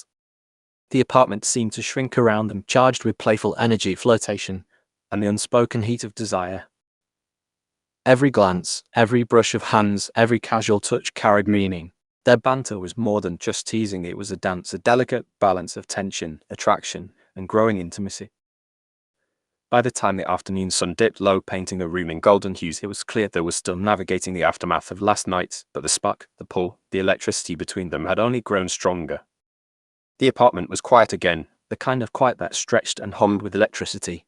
Emma sat on the edge of the couch, knees tucked under her chin, absently twisting the hem of her shirt. The air felt heavy, thick with anticipation, as though every molecule in the room was aware of the tension between them. James stood near the kitchen counter, leaning slightly, watching her with a softness in his gaze that contrasted sharply with his usual intensity. Every now and then, his eyes flicked to her hands, the way her hair fell over her shoulders, the slight bite of her lip when she was lost in thought. Are you even listening to me? Emma asked, her voice light, but edged with nervous energy. James blinked, startled, before a smirk tugged at his lips. I was listening, he said, voice low, teasing, though his eyes betrayed the storm of thoughts raging in his mind. Just not to your words. To you. Emma's cheeks warmed, and she looked down, heart-thudding. You're impossible. And you, he replied softly, stepping closer, are completely distracting. The gap between them shrank with every step. The playful banter from earlier had faded into something heavier, more potent, and almost tangible heat that seemed to pulse between them. Emma shifted on the couch, curling her legs under her, instinctively drawing closer to the warmth radiating off him. James leaned against the edge of the couch, just close enough for her to feel his presence pressing softly against her. Last night, he murmured, voice low, husky, I've been thinking about last night. Emma swallowed hard, her pulse spiking. You mean the argument? She asked, though her lips curved slightly, betraying the hope simmering beneath her words. No, he said, shaking his head, eyes darkening, voice dropping another octave. I mean everything after. The kiss, the closeness, the way it felt to have you in my arms. I can't stop thinking about it. Her breath hitched. The weight in the air pressed on her chest, making it hard to breathe. James, he whispered, unsure whether to speak or simply let the moment consume them. He crouched slightly, hands brushing against her knees in the most casual yet charged motion imaginable. Emma, he said softly, you have no idea what you do to me. Her gaze lifted, meeting his. The room felt impossibly small, just the two of them, each heartbeat echoing in the silence. What do I do? She asked, voice barely audible. Everything, he said, voice low, deliberate. Every look, every laugh, every little movement, you drive me insane. Her lips parted slightly, a shiver running down her spine at the honesty in his tone. She had always known there was tension, attraction, chemistry, but hearing him admit it here and now made it impossible to ignore. James took another step closer, bridging the remaining space. His hand brushed hers, light, teasing, yet electric. Emma's chest tightened, pulse racing, every nerve on fire. Can we, began, voice rough, hesitant, just be close. No distractions, no words, just us. Emma nodded, heart hammering in her chest. Yes, she whispered, voice trembling. Slowly, deliberately, James lowered himself onto the couch beside her. Not too close, just enough to make her feel the heat radiating off him. Their shoulders brushed, fingers occasionally grazing, sending sparks shooting through her body. Time seemed to slow. Every glance, every small movement became a statement, a conversation of its own. Emma shifted slightly, letting her hand rest lightly on his arm, feeling the taut muscle beneath his skin. James caught her hand, pressing it gently to his chest, feeling the rapid beat of his own heart through her touch. Do you feel that? He murmured, voice husky. That pull, That tension. Emma's lips trembled, and she nodded. I feel it. Everywhere. James leaned in slightly, letting his forehead rest against hers. I've wanted this for so long, he admitted, voice low, almost a growl.